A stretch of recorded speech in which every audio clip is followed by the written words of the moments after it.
오늘 우리에게 주시는 하나님의 말씀은 여호수아 10장 1절에서 15절 말씀입니다.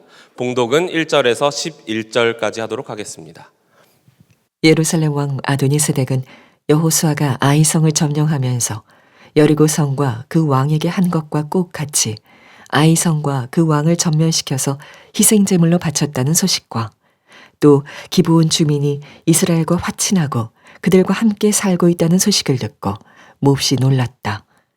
기브온으로 말하면 왕이 있는 도성처럼 큰 성읍이고 아이성보다도 더 큰 성인데다가 기브온 주민은 모두 용맹한 전사들이었기 때문이다.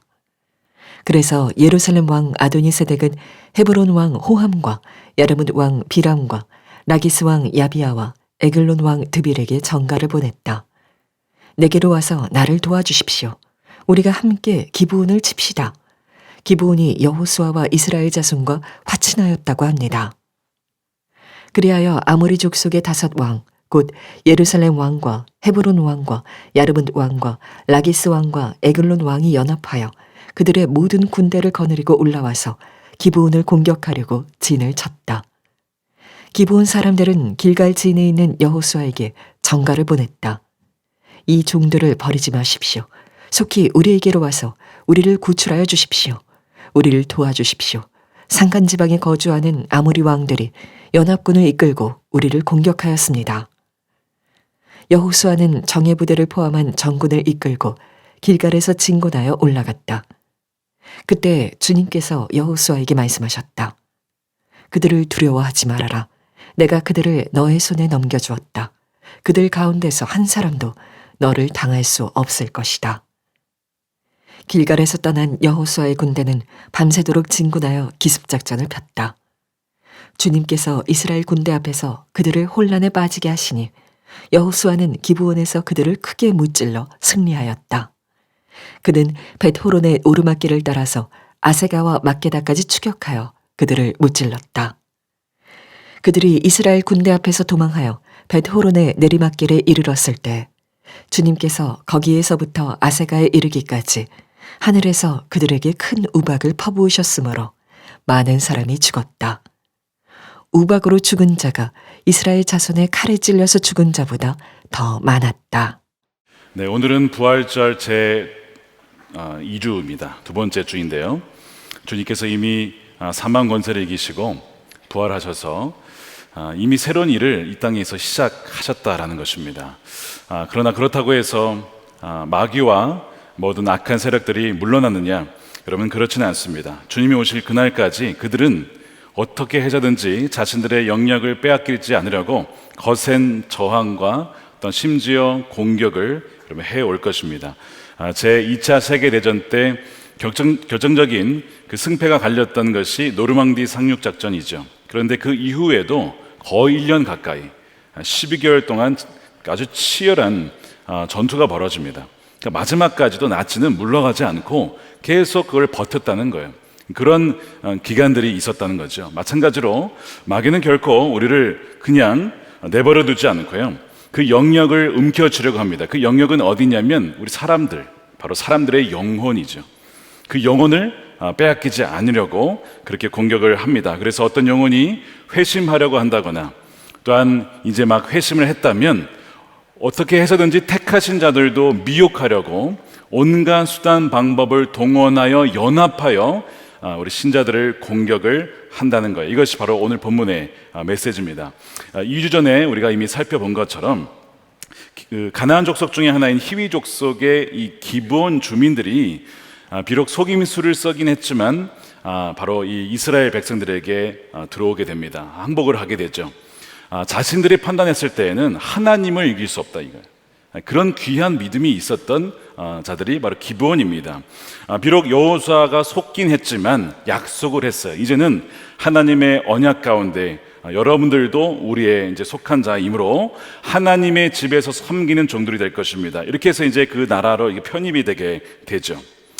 이 자들이 물론 완전히 이제 믿은 자라고 완전히 변화됐다라고는 보기는 어렵지만 여전히 이 가나안 족속으로서의 속성이 남아 있겠지만 그래도 이제 엄연한 하나님 나라의 백성이 된 것입니다. 이제 이 소식을 예루살렘 왕 아도니세덱이 듣게 돼요. 그러면서 매우 놀랍니다. 그 기브온이 이스라엘과 화친했다는 소식에 충격을 받게 돼요. 자, 1절 말씀에 예루살렘 왕 아도니세덱은 또 기브온 주민이 이스라엘과 화친하고 그들과 함께 살고 있다는 소식을 듣고 몹시 놀랐다. 여기 그 이유가 나와요. 그 이유가 뭐냐면 기브온으로 말하면 왕 같은 그 도성을 갖춘 큰 성읍이고 아이성보다 더 큰 성인데다가 기브온 주민은 모두 용맹한 전사들이었기 때문에, 그러니까 아주 강력한 우리의 동맹군이었는데 어제까지만 해도 이제 오늘은 강력한 적이 된 것입니다. 그 소식을 들은 이 예루살렘 왕이 어떻게 하냐, 지금 기브온 밑으로 남부 지역에 아모리 족속 5 왕들이 있습니다. 그 왕들에게 다 연락을 해가지고 본인 포함해서 이 5 왕들이 연합을 해서 공격을 하자는 거예요. 이 기브온을 전체가 다 공격을 합니다. 이런 일이 벌어져요. 5절 말씀에 그리하여 아모리 족속의 5 왕 그들이 연합하여 그들의 모든 군대를 거느리고 올라와서 기브온을 공격하려고 진을 친 겁니다. 그러니까 이들이 연합해서 기브온 총 공격을 하게 되는 거예요. 이 아모리 족속, 가나안의 아모리 족속은 무엇을 상징하냐면 바로 하나님의 땅을 불법으로 점령하고 우상을 숭배하며 끝까지 하나님의 통치와 다스림을 거부하고 저항하는 세력들, 그리하여 이 사탄과 그의 부하들과 심지어는 우리의 옛자, 예수님을 믿기 이전에 남아있는 그 옛자와 타락한 세상을 모두 총칭하는 것이 이 가나안, 이 아모리 족속 연합입니다. 이들이 누구를 공격하냐면 기브온을 공격하죠. 여러분, 기브온은 무엇을 상징합니까? 기브온은 한때는 가나안 족속으로서 세상과 짝하던 자들이죠. 세상을 즐겨하며 짝하던 자들이었고 우상을 숭배했지만 이제는 하나님의 자비와 은혜하심으로 그 나라의 백성이 되었고 그 나라의 종이 된 자들이 이 기브온입니다. 바로 이들이 연합해서 공격을 하게 된 거예요. 왜냐하면 그 땅을 빼앗긴 겁니다. 마귀의 입장에서 자신들의 영역이었던 사람들, 그 영혼들을 빼앗기게 된 거예요. 그래서 마귀는 어떻게 해서든지 그 땅을 다시 탈환하려고 군대를 모으고 총공세를 벌이게 되는 겁니다. 마귀가 굉장히 당황하고 아주 분노하는 일이 있습니다. 그게 뭐냐면 바로 하나님과 그의 백성들과 화친하는 일이죠. 자, 4절 말씀에 내게로 와서 나를 도와주십시오. 이것이 이제 아도니세덱이 다른 왕들에게 요청하는 겁니다. 연합하자는 거예요. 우리가 함께 기브온을 칩시다. 왜냐하면 기브온이 여호수아와 이스라엘 자손과 화친했다고 하는 겁니다. 이게 지금 가장 마귀가 두려워하는 일이에요. 화친은요, 이제는 그 담이 허물어지고 원수되었던 자들이 하나가 되었다는 것이거든요. 그런 것을 굉장히 마귀가 싫어해요. 에베소서 2장 14절 보시기 바랍니다. 그리스도는 우리의 평화이십니다. 그분은 유대 사람과 이방 사람 사이를 가르는 담을 자기 몸으로 허무셔서 원수된 것을 없애시고 그분은 이 둘을 자기 안에서 하나의 새 사람으로 만들어서 평화를 이루시고 원수된 것을 십자가로 소멸하시고 이 둘을 한 놈으로 만드셔서 하나님과 화해시키셨습니다. 이것이 정확하게 기브온과 지금 이스라엘 사이에 벌어진 일이죠. 분명 원수 사이였어요. 그런데 하나님의 자비하심으로 이제는 한 새 나라의 백성이 된 것입니다. 그들의 육신은 여전히 옛생활에 머물러 있겠지만 점점 이제 변화되어 가는 거예요. 마귀가 가장 싫어하는 것이 바로 이것입니다. 뭐냐면 누군가가 하나님께로 회심하려고 한다, 회심했다는 소식, 누군가가 하나님의 백성들과 연합했다는 소식, 누군가가 이제 분열을 그치고 화해했다는 소식, 마귀가 가장 싫어하고 분노하는 일이에요. 그러니까 여러분들이 혹시 마귀를 좀 화낼 취미를 갖고 싶다 그러면 하나님과 친하게 지내시고 싸웠던 것들 다 용서하시고 화해하시면 마귀가 화나게 하는 취미를 가지실 수 있습니다. 마귀가 너무 싫어한 거예요. 이 소식을 듣고 화가 나고 분노를 갖게 된 것이죠. 자, 그래서 마귀가 공격을 하게 되는데요, 이 기브온을 공격하는 것이 바로 잃어버린 가나안 영토를 빼앗겠다는 거거든요. 여러분 기억하셔야 될 건 뭐냐면 하나님께서 놀라운 일을 행하십니다. 우리에게 구원 역사를 이루시고 우리의 옛 생활을 청산하고 점점 그리스도의 성품을 변화하게 하는 그 성령의 놀라운 일을 이루시죠. 근데 그런 일 다음에는 마귀의 거센 반격이 있을 수 있음을 여러분 염두하셔야 됩니다. 대비하셔야 됩니다. 준비하셔야 돼요. 사도행전 16장에 보면 바울과 실라가 기도하러 가던 중에 웬 여종을 만났는데 귀신 들린 여종이에요. 귀신이 들었기 때문에 점을 치니까 다 맞춥니다. 여러분, 귀신이 들어가 있기 때문에 무엇이든지 보면 귀신같이 알아맞힙니다. 그러니까 여러분, 점을 치면 그게 효과가 있는 이유가 그거예요. 귀신도 안다는 거예요. 그래서 그것들 때문에 이제 그 여종의 주인들이 많은 돈을 벌었어요. 그런데 바울이 어떻게 하죠? 귀신을 쫓아내요. 그래서 그 여종을 풀어주고 그렇게 주인들에 의해서 착취를 당했던 삶에서 자유함을 얻습니다. 놀라운 일이죠. 은혜죠. 근데 그 다음에 어떤 일이 벌어져요? 바울과 실라를 거짓 고소해서 옷을 찢고 그들을 매질해서 감옥에 가두는 거예요. 여러분, 이런 일들이 벌어진다는 것을 여러분 아셔야 돼요. 그래서 예수님이 나를 따라오려거든 비용을 계산해야 된다라고 말씀을 하세요. 대가를 치를 준비를 해야 된다는 거죠. 누가복음 14장 27절에 누구든지 자기 십자가를 지고 나를 따라오지 않으면 내 제자가 될 수 없다. 내가 져야 될 십자가가 있다는 것이죠. 너희 가운데서 누가 망대를 세우려고 하면 그것을 완성할 만한 비용이 누구에게? 나에게 있는지. 그러니까 내가 지불해야 될 제자도로서의 대가가 있어요. 그것이 있는지를 앉아서 셈하여 보아야 되지 않겠느냐라고 말씀하시죠. 십자가를 드는 어떤 그 대가를 치르고 고난과 역경의 대가를 치를 준비가 되었냐, 그리스도의 남은 고난을 치를 준비가 되어 있느냐라고 주님은 물으시는 것입니다. 그래서 여러분, 신앙생활은 평안한 어떤 그 소풍이 아닙니다. 치열한 영적 전쟁이라는 것을 여러분 아셔야 돼요. 그래서 사탄과 부하들은 쉽게 그 땅을 내어주지 않아요. 어떻게 해서든지 그 영혼들을 움켜쥐려고 하고요, 빼앗겼다 쳐도 할 수만 있다면 다시 재탈환시키려고 하는 것이 마귀의 전략입니다. 그러니까 이것이 우리 삶에 지금 벌어지는 일이에요. 지난번 전도 세미나 때 어떤 분이 간증을 하셨는데요, 이분이 불교 집안인데 집안 전체가 다 이 불교, 그러니까 안 믿는 집안이죠. 죄송하지만 이 말씀 오늘 본문의 표현에 의하면 뼛속까지 가난한 족속입니다. 어느 정도로 불교 집안이었냐면 이분이 불교 청년 회장을 했을 정도로 그렇게 불심이 아주 뜨거웠던, 아주 강했던 분입니다. 절에 가면 이 기와장 하나에 굉장히 비싼 거 아시죠? 그거 다 사가지고 이름 써가지고 바쳐가지고 그런 거 있어요. 하여튼 절에서 시킨 대로 다 한 겁니다. 여러분, 우리 교회 오빠, 교회 누나라는 얘기 듣지만 절 누나 들어보셨습니까? 절 누나? 이분이 절 누나예요. 절 누나. 그렇게 불심이 충실했던 분이 이분이에요. 근데 이분이 이제 마귀 입장에서는 굉장히 위험한 순간이 다가오는데 고등학교 때 미션 스쿨을 갑니다. 왜 갔는지는 모르겠어요. 뭐 배정을 받았는지 모르겠는데 미션 스쿨을 가게 돼요. 그러면 여러분, 그 3년의 기간 동안 어떻게 해서든지 복음을 들을 기회가 있잖아요. 그러니까 마귀가 노심초사했을 겁니다. 듣지 못하게 하고 믿지 못하게 하라고. 정말 마귀의 전략이 통해서 그 3년 동안 복음을 받아들이지 않아요. 심지어는요, 막 예수님을 욕하고 막 마리아가 어쩌면서 그렇게 끝까지 부정을 하고 결국 믿지 않습니다. 그러니까 마귀 입장에서는 성공을 한 거예요. 그러다가 이분이 일본으로 이민을 갑니다. 여러분, 이민 생활이요, 외롭습니다. 그러니까 이분이 일본에 가서 굉장히 외로움을 탄 거예요. 그냥 친구한테 전화를 하면 친구가 외로우면 교회를 가. 교회는 갈 수가 없잖아요. 자기가 평생, 자기가 불교 회장 출신인데 절 누나인데 어떻게 교회를 갑니까? 아니다, 그거는. 그런데 이제 이분에게 어려운 일이 닥쳐요. 남편이 암에 걸린 거예요. 그냥 암이 아니고요, 3개월 시한부를 선고받습니다. 끔찍한 정말 어둠이 닥쳐온 것이죠. 근데 한편으로 보면 이런 일들이 벌어진 것 또는 허락된 것은 하나님께 나올 수 있는 기회가 사실은 열린 거거든요. 그러니까 이제 사실은 정말 이제는 교회를 가야 되나, 주변에서도 교회를 가라고 하니까 교회를 가야겠다라고 마음만 먹으면 그날에 꿈에 뭐가 나타나요?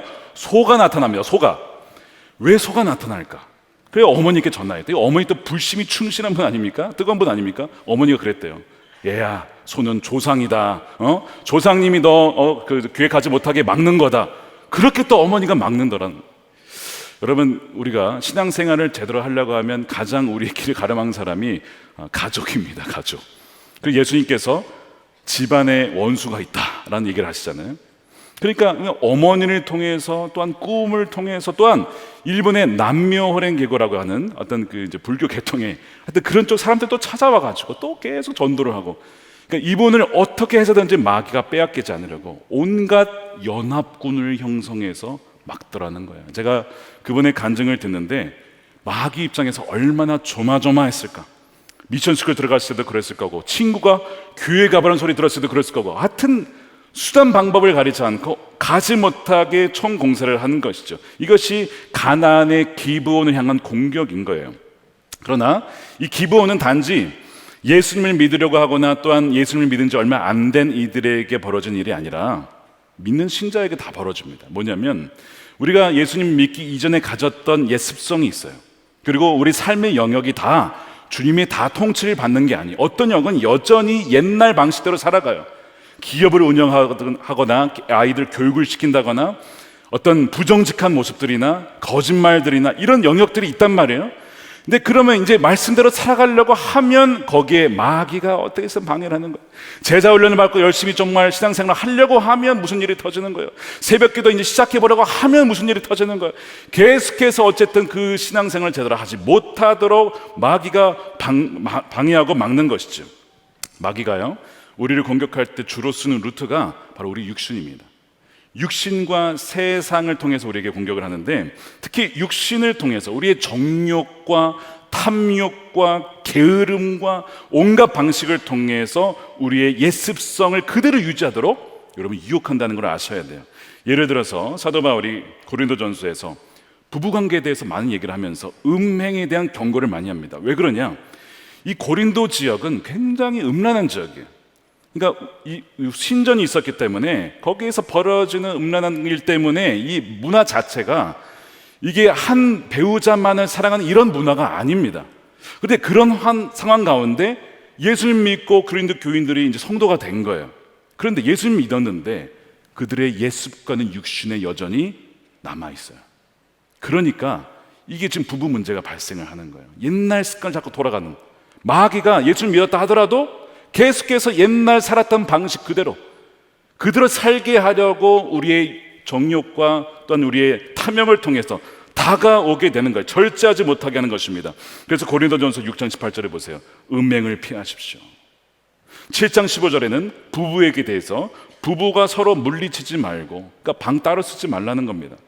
기도에 전념하기 위하여 얼마 동안 떨어져 있기로 합의한 경우를 예외하고는 다시 합하십시오. 여러분이 절제하는 힘이 없는 틈을 타서, 출장을 간 틈을 타서, 어떤 일로 인하여서 벌어진 그 틈을 타서 마귀가 유혹할까 염려하기 때문에 그렇습니다. 싱글 때에만 유혹받는 게 아니고 결혼을 해서도 마귀는 가만 놔두지 않아요. 왜요? 부부가 하나 되고 화친한 것을 좋아하지 않아요. 어떻게 해서든지 음란한 생각과 마음을 품게 만들어서 부부가 갈라서게 하는 것이 이 마귀가 원하는 것이기 때문에 그래요. 그래서 항상 깨어서 부부가 서로를 축복하고 서로만을 사랑하는 그 마음을 가져야 됩니다. 어느 누구도 이 유혹에서 자유로울 수 있는 사람이 없어요. 왜냐하면 우리는 육신을 입고 있기 때문에 그렇습니다. 육신은 또한 옛 습관이죠. 여러분들이 예수님 믿기 이전과 후가 달라진 것이 무엇이 있습니까? 그 달라진 삶 때문에 엄청난 공격이 또한 있을 거예요. 어떤 분은요, 예수님을 믿고 나서 그렇게 좋아하던 술을 끊었대요. 근데 그냥 끊어진 거예요. 왜냐하면 예수님이 물을 포도주로 만들었는데 이분의 경험은 그 포도주가 술이 물이 되는 경험을 한 거죠. 그러니까 술을 마셔도 이제 물맛만 나는 거야. 그게 이분의 경험이야. 그래서 이제 술을 끊게 됐는데 이제 어떤 일이 벌어졌냐? 술 친구들이 계속 연락 오는 거야. 야, 너 술 좋아했잖아. 야, 나와. 술 가서 다시 시작할 수 있어. 너 할 수 있어. 계속 연락. 이런 식으로 유혹을 하는 거야. 아니, 나 안 먹는다니까. 야, 술 안 먹으면 어때? 그럼 우리 더 이상 친구 아니냐? 술을 마셔야 친구라는 거야. 그냥 뭐 이런 식으로 유혹하죠. 나중에 끝까지 거절하니까 어떻게 하는 줄 알았어요? 왕따를 시키는 거예요. 여러분, 왕따 당하면요, 고민합니다. 아, 다시 시작해야겠다. 고민이 돼요. 관계가 끊어질 것 같으니까. 이런 식으로 어떻게 해서든지 옛날 습성에 머물게 하려고 마귀는 친구들을 통해서도 그렇게 유혹을 해요. 그런데 안타깝게도 이런 마귀의 총공세에 넘어간 이들이 있습니다. 여러분, C.S. 루이스가 쓴 책 중에 스크루테이프의 편지라는 책이 있어요. 그거는 마귀가 조카 마귀에게 조언하는 그 내용입니다. 그러니까 거기에 보면 그들의 원수는 누구냐면 이 예수님을 말하고, 거기서 나오는 환자는 이제 마귀가 관리하는 사람들이 있어요. 마귀가 잘 관리를 해서 끝까지 어디까지 인도해야 돼요? 지옥까지 인도해야 되거든요. 근데 그 중에 하나가, 환자가 어떻게 됐어요? 원수의 진영으로 가버린 거예요. 놓쳐버렸어요. 고객을 놓쳐버렸어요. 그래 막 책망을 해요. 너 어떻게 도대체 고객 관리를 했길래, 환자 관리를 했길래 그렇게 되냐? 막 책망하면 너 이제 혼날 줄 알아. 그러면서 무슨 얘기를 하냐? 너의 환자가 기독교인이 되었다는 소식을 듣고 몹시 불쾌했다. 그러나 아직 절망할 필요는 없다. 성인이 되어 회심한 이들 중에는 잠시 원수의 진영에 머물다가 다시 돌아와 우리와 함께 지내는 사람이 수백 명도 넘으니까. 지금은 잠시 넘어갔을지 몰라도 혼날 날만 일이지만 괜찮아. 우리에게 아직은 기회가 있어. 아직은 왜 우리에게 유리하냐? 무슨 얘기를 하냐면 너의 환자의 몸에 배어있는 습관들, 옛날 그 습성들은 정신적으로나 육체적으로나 아직은 우리에게 전적으로 유리하거든. 기브온이 하나님 나라에 들어왔지만 그들의 습성은 여전히 가나안 문화에 익숙합니다. 신자가 회심하면 성령이 임하죠. 그러나 여전히 육신은 옛 습관에 훨씬 더 익숙해요. 마귀는 그것을 놓치지 않아요. 그걸 가지고 계속 유혹해 오는 거예요. 그래서 우리 영성 훈련은 사실 습관의 훈련이고 욕망의 재배치라고 볼 수 있습니다.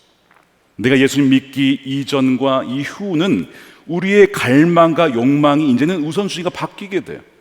우리의 쾌락이 가장 중요했다면, 물론 쾌락은 중요합니다. 왜요? 주님을 가장 기뻐하고 좋아하는 쾌락이 근본적인 쾌락을 주신 이유거든요. 그런데 주님이 아니라 다른 것을 원했었어요. 이제는 주님이 가장 나의 기쁨이 되십니다. 그래서 욕망이 재배치가 일어나야 되거든요. 그런데 믿기 이전이나 이후나 여전히 나의 욕망이 우선순위가 똑같다. 그러면 사실상 여전히 마귀의 손아귀에 지금 놓여 있는 것이나 다름없다는 거예요. 마귀는요, 우리가 무엇을 좋아하고 무엇을 즐겨 했는지를 너무나 잘 알고 있어요. 너 그때 그거 좋아했잖아. 너 그때 거기 있었잖아. 즐겨 했잖아. 다시 시작해보지 않겠니? 이런 식으로 아주 교묘한 말로 우리에게 다가온다는 거예요.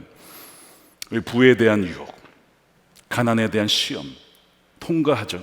아, 이겨냈어. 여러분, 그게 한 번이 아닙니다. 계속 다가옵니다. 이 시험은 주기적으로 다가와요. 마귀는 도망갔다가도 다시 연합군을 이끌고 다시 쳐들어옵니다. 그러니까 여기 방심해서는 안 된다는 거예요. 우리가 주님을 가장 중히 여기고 주님으로만 기뻐하는 것이 아니라 어떤 나의 명예나 우리 권력을 추구할 수도 있어요. 권력은 귀한 것이죠. 하나님이 선한 힘을 주신 것, 정말 가난하고 연약한 자들을 위해서 보호하라고 주신 것인데 그것을 가지고 우리를 위해서 남용할 수 있어요. 그래서 그런 권력 추구가 또한 마지막까지도 남을 수 있는데요. 이 명예 교수님이죠. 연세대 이 김영석 교수님이 80세쯤 되니까요, 이제 소유에 대한 욕심도 거의 사라지고 정욕도 거의 사라지더랍니다. 그런데 거의 90세까지 남아있는 것이 명예욕과 권력욕이더랍니다. 그거는 아마 죽을 때까지 사라지지 않을 것 같다라고 솔직하게 그런 이야기를 하신 것을 들었습니다. 예수님도 마귀에게 인기와 명예에 대한 유혹을 받으셨어요. 뛰어내려봐라, 사람들이 너를 칭송할 것이다. 나에게 절을 해봐라, 이 모든 천하를 너에게 줄 것이다. 무엇인가 쉽게 얻으려고 하고 무엇인가 어떤 우리 마음 안에 어떤 속성 가운데 나를 높이려고 하는 이 모든 것은 다 유혹이죠. 이러한 공격과 유혹을 당할 때에 어떻게 해야 하고 어떻게 도울 수 있을까요? 세 가지입니다. 첫 번째는요, 여러분 도움을 요청하셔야 됩니다. 자, 기브온 사람들이 이 가나안의 아모리 족속 연합군이 공격하러 왔을 때에 여호수아에게 도움을 요청하러 전가를 보내요. 6절 말씀에 기브온 사람들은 길갈 진에 있는 여호수아에게 전가를 보냈다. 만일 전가를 보내지 않았으면 이들은 죽었을 겁니다. 근데 전가를 보내서 요청해요. 이 종들을 버리지 마십시오. 속히 우리에게서 와서 우리를 구출해 주십시오. 우리를 도와주십시오 라고 요청을 해요. 사실 여호수아 입장에서는 야, 이 기브온 괜히 받아들여가지고 이 위험에 우리를 빠뜨렸구나 라고 생각할 수 있잖아요. 그런데 아니에요. 이미 하는 나라 백성 되었으니까 우리가 책임져야지, 보호해줘야지. 여호수아가 그 마음을 갖게 돼요. 그래서 도움을 요청을 이제 했는데 이 여호수아에게 구원 요청했지만 사실상 하나님께 구원 요청한 거죠. 여호수아의 이름이 여호와는 구원이시다. 그러니까 하나님께 도움 요청을 한 거예요. 나를 살려달라고. 그래서 이런 어려움을 당할 때 여러분 주 앞에 나아가서 주님 도와주십시오. 주님 나를 건져 주십시오. 보호해 주십시오. 여러분 반드시 기도하셔야 돼요. 동시에 여러분 주위 동역자분들에게 도움 요청하셔야 됩니다. 중보기도 요청하셔야 돼요. 주위에 기본과 같이 천이들이 참 많습니다. 여러분 혼자서 이길 수가 없어요. 많은 공격을 당할 때는요 함께 그들에게 가서 같이 있어주고 기도해주고 그것이 너무나 중요한 거예요. 그래서 여러분 신앙생활은 혼자 할 수 없어요.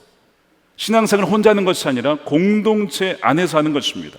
교회는 개인이 아니라 공동체, 우리가 모두가 함께 하는 것입니다. 주님은 서로 짐을 지고 서로 격려하도록 우리에게 이렇게 공동체를 주신 것입니다.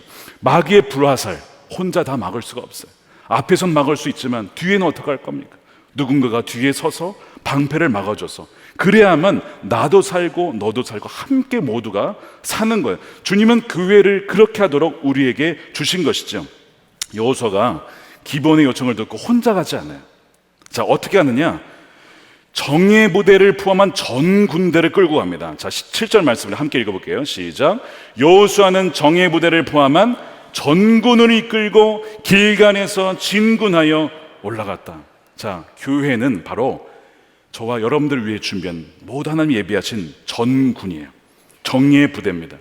그러니까 우리에게도 적들에게도 연합군이 있다면 우리에게도 연합군이 있어요. 바로 여러분들의 속장님들, 지역장님들, 우리 장로님들, 우리 국장님들, 우리 목회자들 이 모두가 뭐예요? 하나님 나라의 연합군이죠. 그 연합군이 괜히 있는 것이 아니라 바로 서로 돕기 위해서 신앙생활할 수 있도록 속회에서 또한 제자훈련반에서 소그룹 안에서 그렇게 서로 도우라고 마련해 주신 거예요. 여러분 신앙생활 하다가 평소엔 잘 몰라요. 공동체의 중요성을. 언제 깨달을까요? 위기를 당하면. 여러분들 삶에서 위기를 당하고 영적인 공격을 당하고 환난을 당하면 신앙 공동체가 있다는 것이 얼마나 감사한지를 그제서야 깨닫게 됩니다. 장례를 치를 때에, 병중이 있을 때에, 자녀가 방황할 때에 같이 누군가가 함께 그 이야기를 들어주고 기도해주고 나를 기억해준다는 사람이 있는 것이 여러분 얼마나 그것이 감사한지 몰라요. 자, 좌우에 계신 분들 한번 보시기 바랍니다.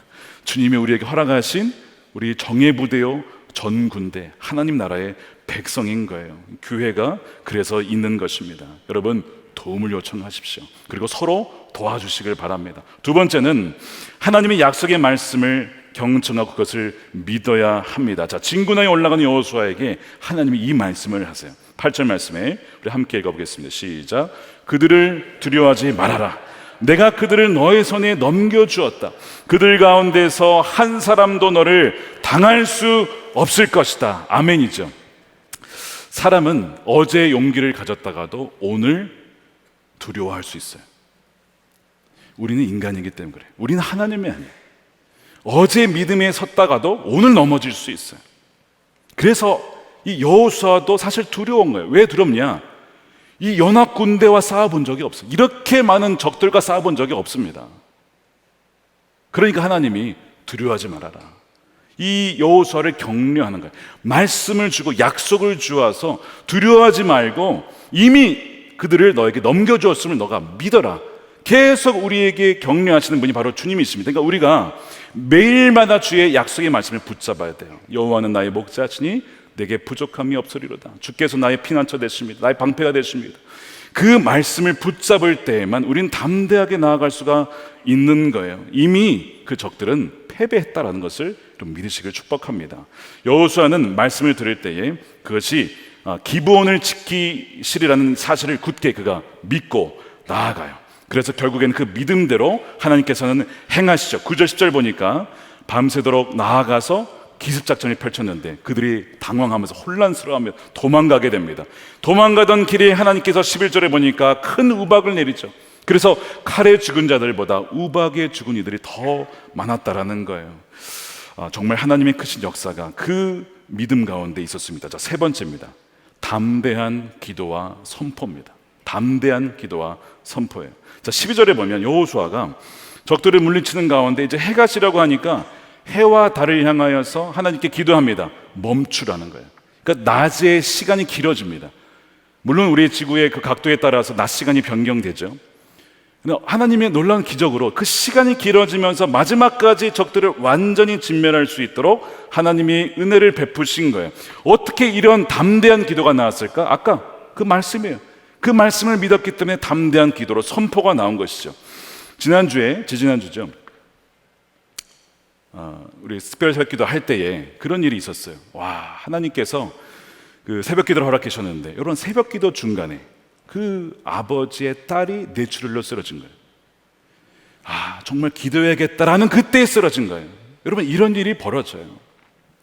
근데 그 아버님이 새벽에 안 나왔냐? 나왔어요. 병원에 딸을 보내고 수술을 하고, 그 피곤한 중에도 성전에 나와서 예배당에 나와서 기도 요청을 하는데, 말씀드렸잖아요.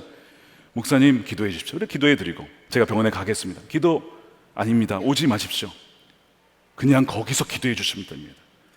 뭐 담대한 기도를 하시는 거예요. 제가 그 믿음을 보고 낫겠다 싶었어요. 그래서 이미 지난주에 이제 그 이후에 깨어나고, 처음에 어눌했지만 말을 했고, 제가 지난 연회 때 목요일 날 만났더니 그러시는 거예요. 이제는 말을 잘 한다는 거예요.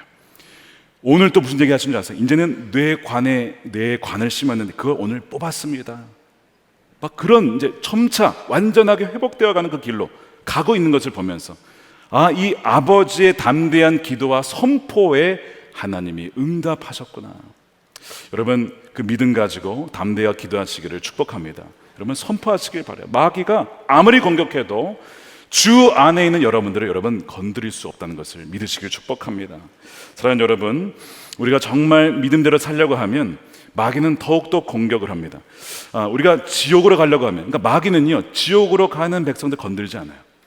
혹시 건드렸다가 회심할까봐 내버려 둡니다. 그러니까 여러분, 혹시 삶에 너무 평탄하다, 아무런 나는 그 믿음 때문에 환란이 없다 그러면 잘 생각해 보셔야 돼요. 그러니까 지금 내가 서서히 아주 조금씩 내려막길로 가고 있는 건 아니냐. 우리가 정말 경건하게 살려고 하면요, 어려움들이 닥쳐요. 정말 상상하지 못할 일들이 벌어질 수 있습니다. 그러나 여러분 믿으십시오. 이미 마귀는요, 십자가에서 패배를 당했어요. 이미 사망은 사망했다는 것입니다. 부활의 새로운 능력의 그 회복은 이미 시작이 된 거예요. 그러면서 오늘 이 말씀을 꼭 붙잡았으면 좋겠어. 14절 말씀인데, 자, 이 말씀을 함께 읽어보겠습니다. 시작. 주님께서는 이처럼 이스라엘을 편들어 싸우셨다. 이스라엘 편들어 싸우셨다. 자, 이스라엘에 여러분들의 이름을 넣어서 한번 고백해 보시기 바랍니다. 시작. 주님께서는 이처럼 김다윗을 편들어 싸우신다. 마귀가 공격을 해도 여러분들의 편에 서서 함께 동행하시며 싸우시는 분이 우리 주님이신 줄로 믿으시길 축복합니다. 아까 나누었던 불교 지문에 태어나신 우리 절 누님 이야기를 하고 마치도록 하겠습니다. 교회 가려고 하니까 꿈에 소가 나타나고 자꾸만 나타나고, 사랑하는 엄마에게도 교회 가지 말아라 하죠. 남묘 호랭교교도 와가지고 계속 전도하죠.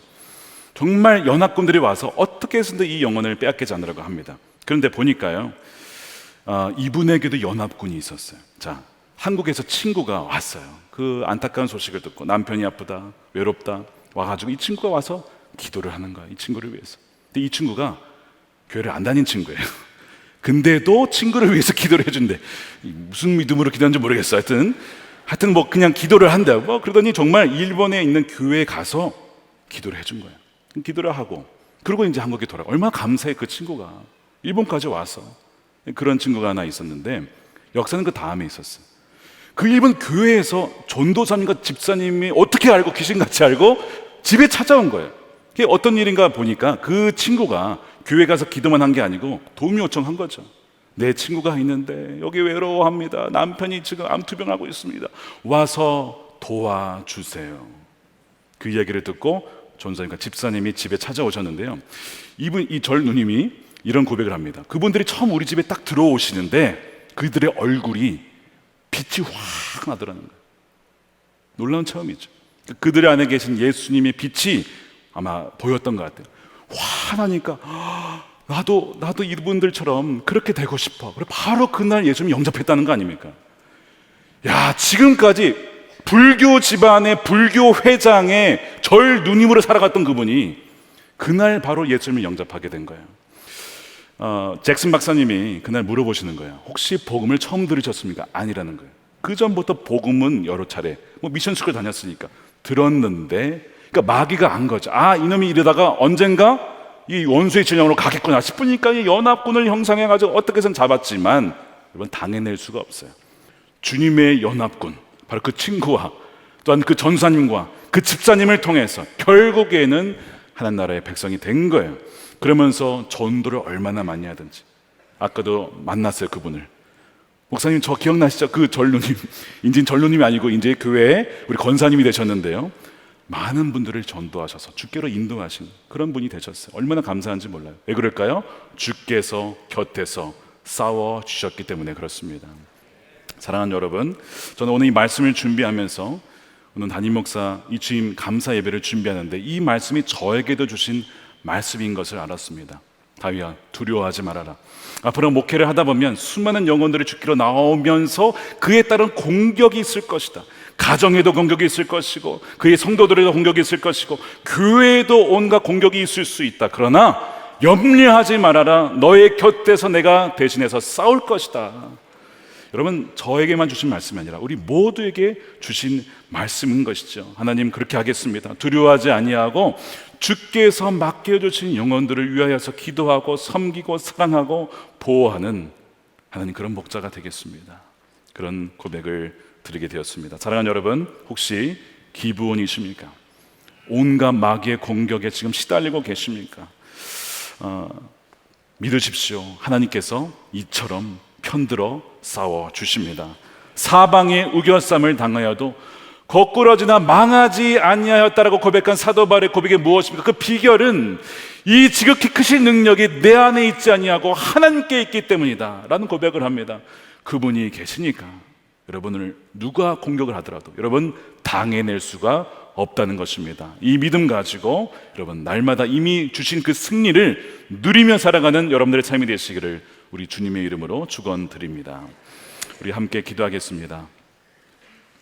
우리 두 가지 놓고 기도할 텐데, 첫 번째는요, 먼저 여러분 자신을 놓고 기도하시기 바랍니다. 여러분들이 정말 주님과 더 동행하고 가까이 가려고 하면 할수록 마귀의 공세가 거세어질 것입니다. 여러분들 자신에게, 육신에게, 가정에게, 자녀에게 총 공세가 벌어질 수 있어요. 그러나 여러분 기억하십시오. 주님이 여러분들과 함께 하십니다. 하나님 우리에게 이미 승리를 주셨으니, 하나님 우리의 연합군이 또한 있으니 교회라는 공동체와 함께 이 위기를 이겨낼 수 있도록 인도해 달라고 기도하시고, 두 번째는 기부원이 있습니다. 또한 여러분들이 기도하고 전도하라고 하는 분들, 지금 우리 속회 관계 전도 축제의 대상자들이 있습니다. 또한 이제 갓 신앙을 믿게 된, 믿음을 갖게 된 그런 분들이 있어요. 그분들에게도 많은 공격이 있을 겁니다. 그들을 기억하시고 그들을 보호하는 기도, 그들을 중보하며 그래야 해서 끝까지 이 믿음의 길을 걸어갈 수 있도록 이 두 가지 놓고 함께 우리 통성으로 기도하도록 하겠습니다. 오늘 우리에게 주신 하나님의 말씀은 여호수아 14장 1절에서 15절입니다. 봉독은 6절에서 15절까지 하도록 하겠습니다. 유다 자손이 길갈에 있는 여호수아에게 다가왔을 때에 그니스 사람 여분네의 아들 갈렙이 여호수아에게 말하였다. 당신은 주님께서 나와 당신에 대하여 가데스 바네아에서 하나님의 사람 모세에게 하신 말씀을 알고 계십니다. 내가 40살이 되었을 때에 주님의 종 모세가 가데스 바네아에서 나를 보내어 그 땅을 정탐하게 하였습니다. 나는 돌아와서 내가 확신하는 바를 그에게 보고하였습니다. 나와 함께 올라갔던 나의 형제들은 백성을 낙심시켰지만 나는 주 나의 하나님을 충성스럽게 따랐습니다. 그래서 모세는 그날 내가 주 나의 하나님께 충성하였으므로 너의 발로 밟은 땅이 영원히 너와 내 자손의 유산이 될 것이다 하고 맹세하였습니다. 이제 보십시오. 주님께서 모세에게 이 일을 말씀하신 때로부터 이스라엘 백성이 광야에서 생활하며 45해를 지내는 동안 주님께서는 약속하신 대로 나를 살아남게 하셨습니다. 보십시오. 이제 나는 85살이 되었습니다. 모세가 나를 정탐꾼으로 보낼 때와 같이 나는 오늘도 여전히 건강하며 그때와 마찬가지로 지금도 힘이 넘쳐서 전쟁하러 나가는 데나 출입하는 데에 아무런 불편이 없습니다. 이제 주님께서 그날 약속하신 이 산간 지방을 나에게 주십시오.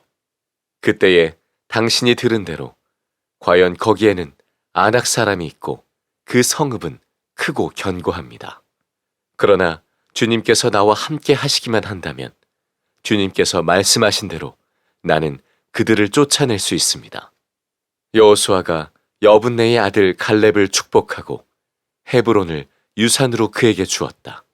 그래서 헤브론은 그니스 사람 여분네의 아들 갈렙의 유산이 되어 오늘날까지 이른다.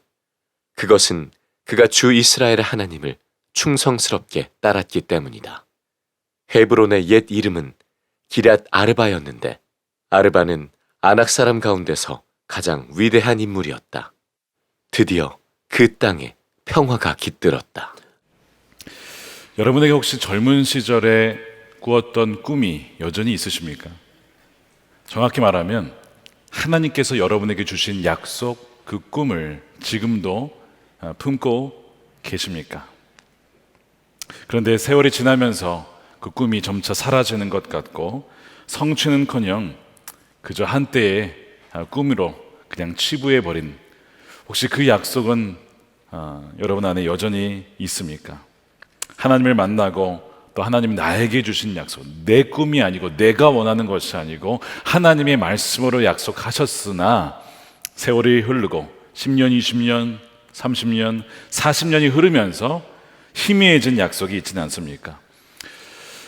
오늘 우리가 살펴볼 사람이 바로 노년의 갈렙입니다. 여러분, 갈렙하면 무엇이 생각나죠? 정탐꾼 중에 한 명이었는데 부정적인 보고 속에서 여호수아와 함께 믿음의 보고, 아주 희망적인 보고를 했던 사람이 바로 갈렙입니다. 그런데 이상한 게 그렇게 민수기 그 14장 이후로 갈렙은 한 번도 등장하지 않는다는 것이죠. 우리가 여호수아 지금까지 살펴봤지만 여호수아 한 번도 나오지 않았습니다. 그게 굉장히 이상한 거죠. 어쩌면 나이가 들면서 이제 갈렙의 나이가 85세가 됐는데 나이가 들면서 그의 꿈도 희미해진 것은 아닐까, 그죠? 역사 속에 사라진 것은 아닐까라는 생각이 들 정도로 갈렙이 보이질 않는 거예요. 그리스도안에서 나이 듦에 관하여라는 두꺼운 책이 있어요. 거기에 미국 오하이주 데이튼 대학교의 기독교 윤리 교수인 트리즈 라이서트라는 분이 노화에 대해서 이런 글을 썼습니다. 노화는 많은 사람들에게 재정적인 궁핍과 성취하지 못한 꿈으로 인한 실망, 자녀들과 배우자에 대한 배신, 기력이 감퇴되는 배우자와 친구를 신체적, 정신적으로 돌봐야 한다라는 부담감, 청각장애, 시각장애, 관절염, 무기력증까지 동반된다. 그래서 필연적으로 자신들의 삶이 아주 많은 부분에서 엉망이 되고 있다라고 느낀다. 이 모든 것을 종합해 보면 나이가 들면서 아주 자기 자신이 해체되는 것 같다. 혹시 이런 느낌을 갖고 계신, 받고 계신 분 계십니까? 갈렙도 이처럼 해체된 것 아닐까요? 그런데 여러분, 잊혀진 줄로만 알았던 그 갈렙이 오늘 여호수아 14장에서 갑자기 등장을 하게 돼요.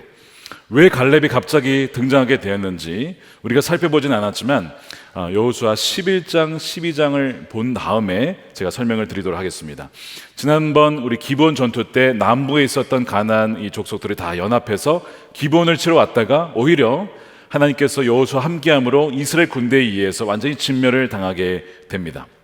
그리고 이제 남은 지역은 북부 지역인데 하솔 왕 야빈이 역시 그 소문을 듣고 왕들을 다 모아서 이스라엘을 대적하려 하죠. 그런데 이미 하나님은 그들을 여호수아와 이스라엘 군대의 손에 넘기셨어요. 그래서 넉넉하게 그들을 완전히 이김으로써 사실상 그 땅에 이제 전쟁이 그치게 되었다라고 11장 23절에 표현을 합니다.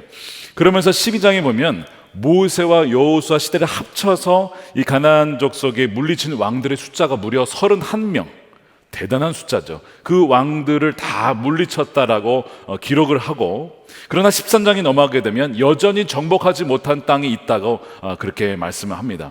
그러면서 여호수아는 점점 나이가 들었기 때문에 여호수아가 전체 일을 다 할 수가 없어요. 이제는 각 지파에게 나눠서 그들이 남은 땅을 점령해야 된다. 그래서 그 땅을 제비를 뽑아서 배분을 하게 되는 상황 가운데 이르게 되죠.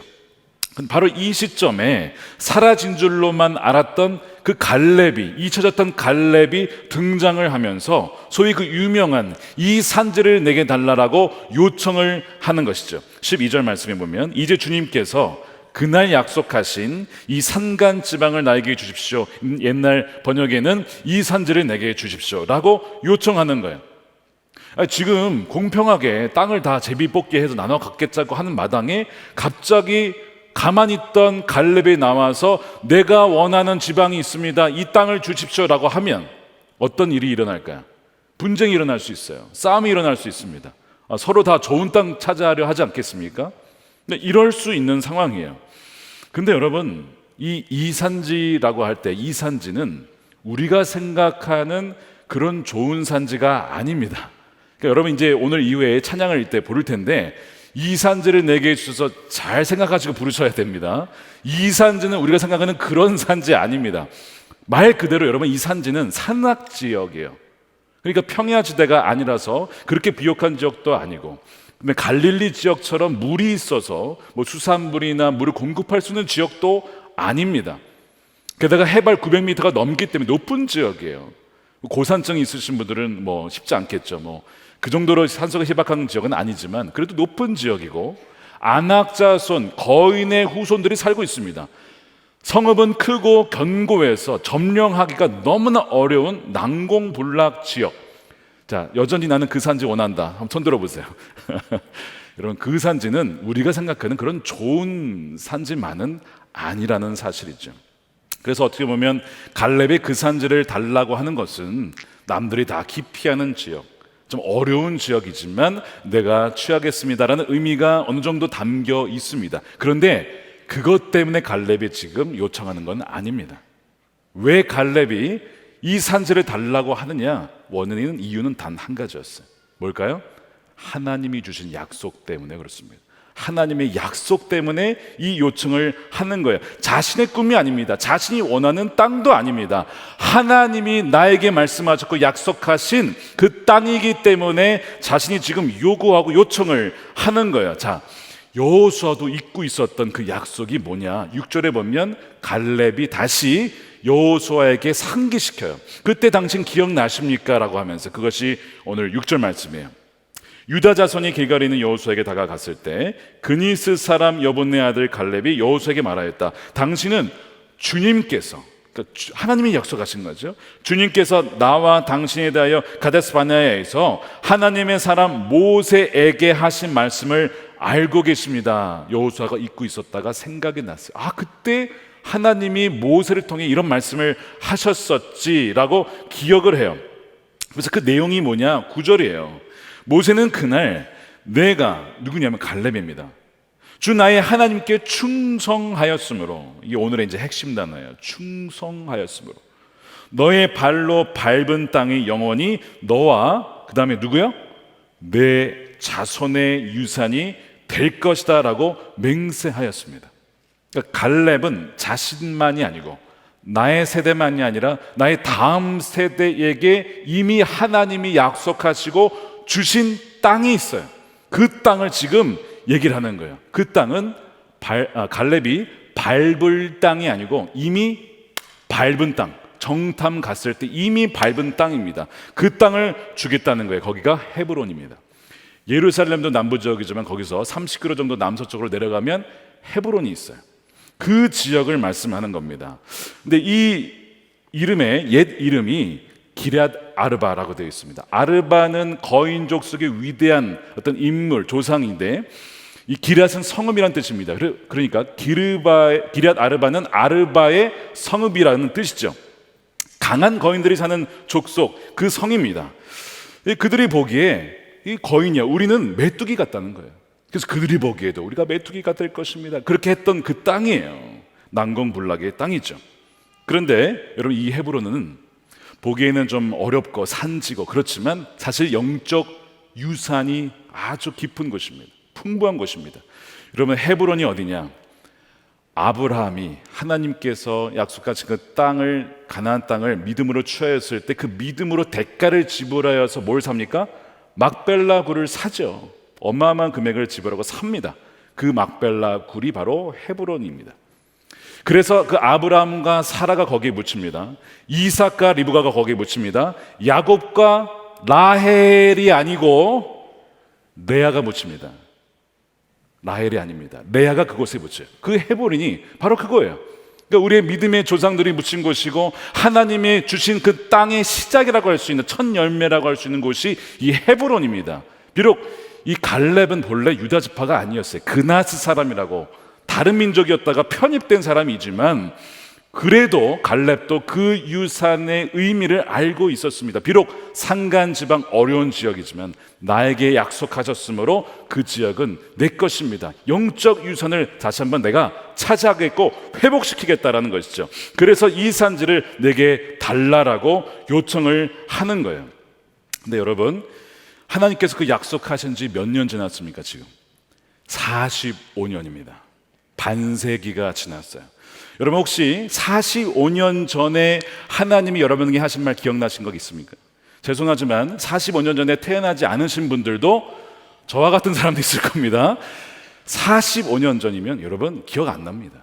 1978년에 뭐 사건은 기억나겠지만 우리가 무슨 말을 했는지, 하나님 나에게 무슨 말씀을 했는지를 우리는 모른다는 거예요. 그런데 이 갈렙은요, 마치 이 45년 전에 하신 말씀이 어제 나에게 주신 말씀처럼 생생하게 기억을 하고 있어요. 여러분, 꿈이 있는 사람은 그렇게 매일매일 그 꿈을 품고 하루하루를 일어납니다. 오늘 새벽에 일어나는 것도 하나님 나에게 그 꿈을 주셨기 때문에, 그 꿈이 있기 때문에 그 열정으로 하루를 또한 일어나게 되는 거예요. 그런데 현실은 어떻습니까? 꿈은 주어졌다라고는 하지만 현실은 45년이 지났고, 그 다음에 그래서 그 땅에, 헤브론 땅에 땅을 얻었습니까? 단 1평도 얻지 못했어요. 조금도 얻지 못했습니다. 이게 현실이에요. 그러니까 우리가 대부분은 이렇게 약속을 우리가 믿음으로 취하여도 시간이 지나고 현실은 전혀 보이지 않으면 여러분, 대부분의 사람들은 그 약속 잊어버립니다. 포기합니다. 그럼 그렇지 않겠습니까? 아니, 뭐 적어도 한 몇 평이라도 있어야 그걸 담보로 어떻게 주장을 해볼 텐데 1평도 없다니까요. 이것이 현실이에요. 그런데 이 지금 갈렙은요, 당당하게 여전히 그 땅을 요청하고 하는데 그 이유가 뭐라고요? 하나님의 약속하신 땅이라는 것입니다. 12절에 이렇게 얘기를 하죠. 약속하신 이 산간 지방을 주십시오. 산간 지방이고 안악 자손이 있고 크고 견고하지만, 그러나 현실이 있어요. 그러나가 더 중요합니다. 그러나 주님께서 나와 함께 하신다면, 이거는요 의심이 아니고 겸손의 표현입니다. 주님이 나와 함께 하신다면 말씀하신 대로 나는 그들을 쫓아낼 수 있습니다. 이것은 내 힘과 나의 능력과 경험 때문에 쫓아내는다는 것이 아니라 오직 하나님이 나와 함께 하시기 때문에 쫓아낼 수 있다라고 하는 자신감이 아니고 주신감이에요. 여러분들에게 주신감이 있기를 축복합니다. 주님이 주신, 주님을 믿는 그 마음으로 나아가는 것이죠. 여호수아도 잊고 있었던 그 약속이 이제 생각이 났어요. 그래서 여호수아가 갈렙을 축복하면서 그 땅을 유업으로 줍니다. 물론 아직 우리 땅은 아니지만 믿음 가운데 이미 그에게 주어진 줄로 믿고 그에게 주는 거예요. 그러면서 그 믿음대로 15장 14절을 보면 갈렙이 그 땅으로 가요.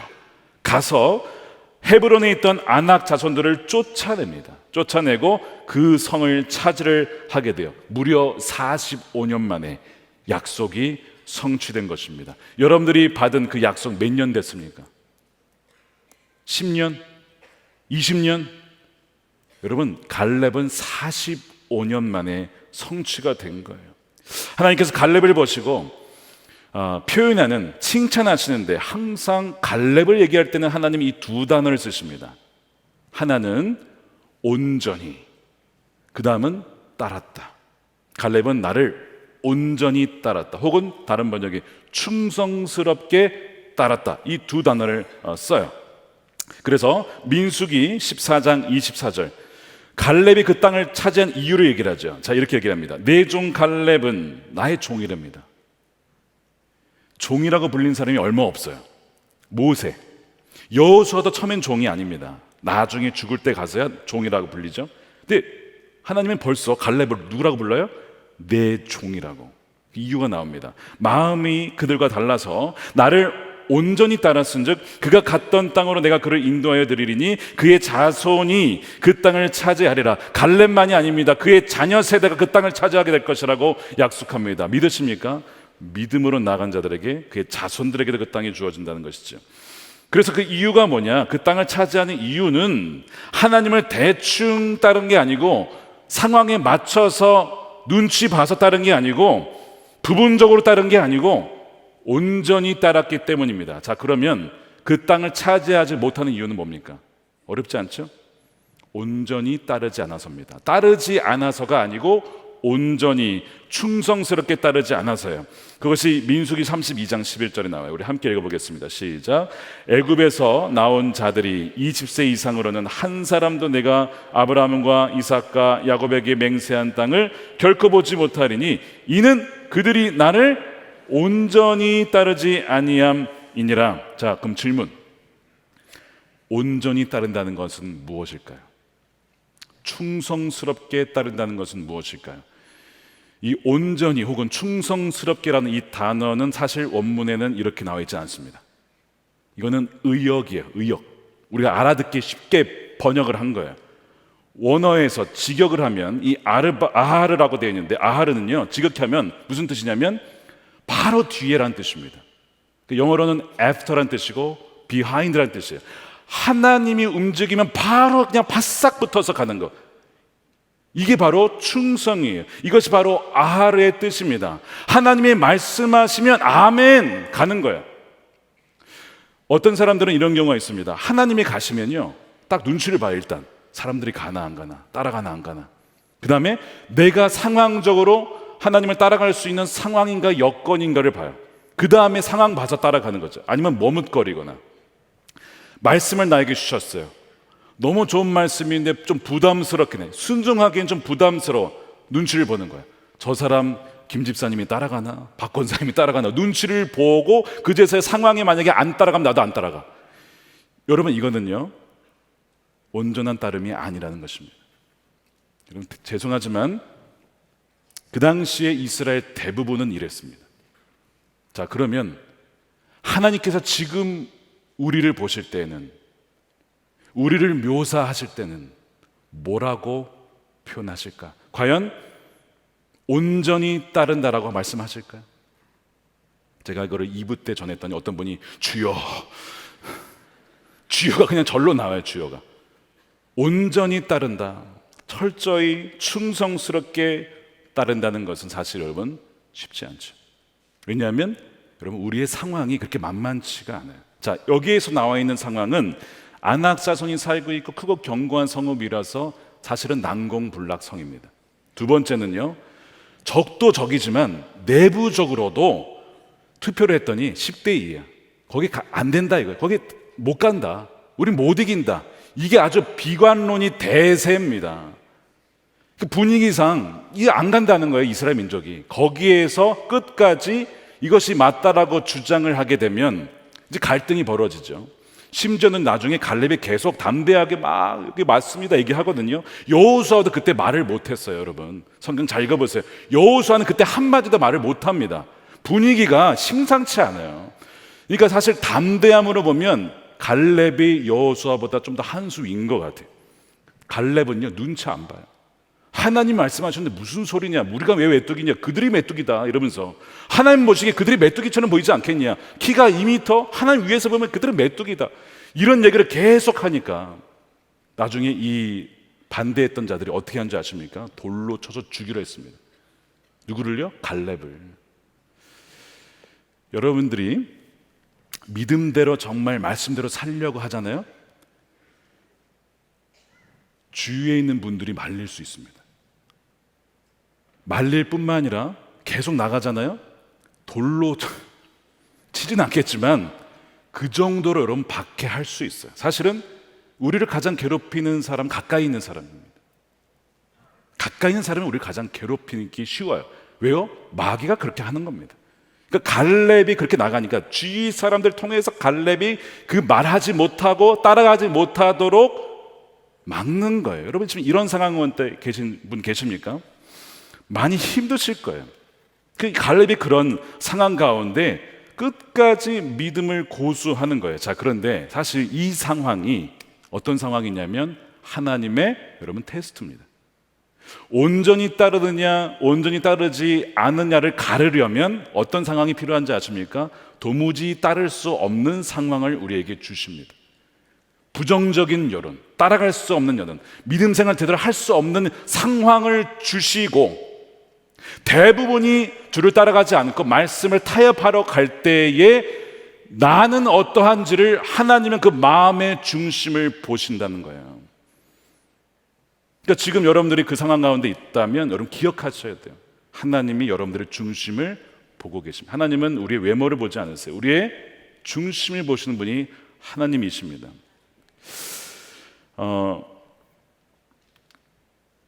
갈렙은요 그 약속을 잊은 적이 없고 단 하루도 잊지 못하고 그 약속을 붙잡고 지금까지 살아왔어요. 죽지 않고 살았습니다. 그 당시에 반대했던 사람들은 여러분 다 죽었어요. 그렇죠? 그런데 갈렙은 살아남았어요. 그것도 하나의 증거예요. 아, 하나님이 지금까지 나를 살려주신 것은 그 약속이 유효하다라고 하는 하나의 반증 아니겠느냐. 더 그 믿음이 드는 거죠. 그래서 상황적으로는 약속을 따를 수는 없지만 그럼에도 불구하고 신실하게 충성스럽게 온전히 따른 사람이 바로 여러분 갈렙입니다. 여러분들의 마음의 중심을 보시는 분이 바로 주님이세요. 금요 성령 집회 때 어떤 고3 학생이 기도받으러 왔어요. 수험생이니까 공부 잘해서 좋은 대학 들어가게 해주세요라고 기도하겠거니라고 기도 제목 물어봤는데 그 얘기는 한마디도 하지 않더군요. 무슨 기도 제목을 내놨냐면 학교에 가면 고등학생이에요. 학교에 안 믿는 친구들이 너무 많아요. 믿는 친구들이 있긴 하지만 극소수. 대부분은 안 믿는 친구들이에요. 그런데 이 친구의 마음에 그 친구들에게 선한 영향을 미쳐서 그들에게 복음을 증거하고 싶은 마음은 있는데 너무 소수인 거예요. 그러나 그것을 부끄러워하지 않고 자신의 믿음을 이제 증언을 하는데 기도해 달라는 겁니다. 그러면서 이렇게 기도 제목을 썼어요. 친구들에게 예수님을 증거하는 선한 영향력을 발휘하고 싶습니다. 저의 고3 수험 생활이 예수님께 바쳐지기를 원합니다. 뭐 이상한 기도를 저도 이런 기도 제목은 처음 봅니다. 고3 수험생이 이런 기도를 드리는 게 그 다음이 이렇게 써 있어요.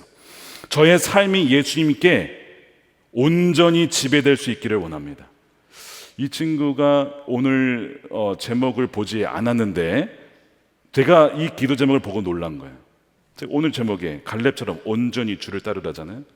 그래서 제가 이제 금요일 아침에 그 제목을 보내고 이거 저녁이잖아요. 그래서 기도 제목에 온전히 예수님께 지배되기를 원합니다. 고3 생활에 완전히 바쳐져서 주님이 증거되기를 원합니다. 이거 학교에 파송된 갈렙이에요. 이 산지를 내게 주소서라고 기도하고 있는 살아있는 고3 갈렙, 고3 버전 갈렙이 거기 있더라고요. 제가 축복했습니다. 그때는 갈렙이라고 얘기하지는 않고 바벨론에서 다니엘처럼 살아가는 귀한 아들입니다라고 축복을 했어요. 근데 보니까 갈렙이에요. 여러분 이 갈렙은 결국에는 그 믿음 없는 주위 사람들 때문에 같이 그 땅에 못 들어갑니다. 손해를 본 거죠. 자기는 믿음이 있는데 주변 사람들이 믿음이 없고 불순종해서 갈렙도 못 들어갔어요. 여러분 그런 경우 있죠. 말씀드렸어요. 여러분 그럼에도 불구하고 실망하지 마세요. 왜요? 하나님이 그 마음의 중심을 보셨기 때문에 그렇습니다. 혹시 여러분 나는 믿음이 있는데 나는 순종했는데 주변 사람들 때문에 내가 어떤 그 약속의 땅을 누리지 못하였고 또한 순종하지 못하여서 내가 여전히 광야를 헤맨다라고 피해를 보고 있다고 생각하십니까? 그래서 하나님이 나를 잊으셨구나, 하나님이 약속을 잊으셨구나라고 생각을 하십니까? 여러분 결코 그렇지 않아요. 하나님은 지금까지 갈렙에게 하신 그 약속을 단 하루도 한순간도 잊은 적이 없다는 것입니다. 그리고 갈렙도 그것을 기억하고 있었어요.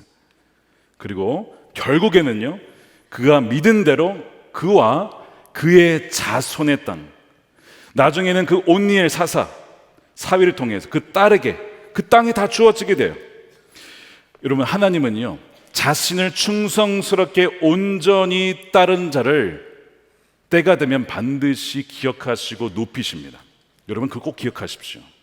45년이 지난지라도 잊지 않으시고 그 약속을 이루셨고 충성하는 자를 높이셨다는 거예요. 설령 그것이 이 땅에서 일어난 일이 아닐지라도 예수님 뭐라고 하셨냐면, 기뻐하라, 너희의 하늘의 상이 큼이라.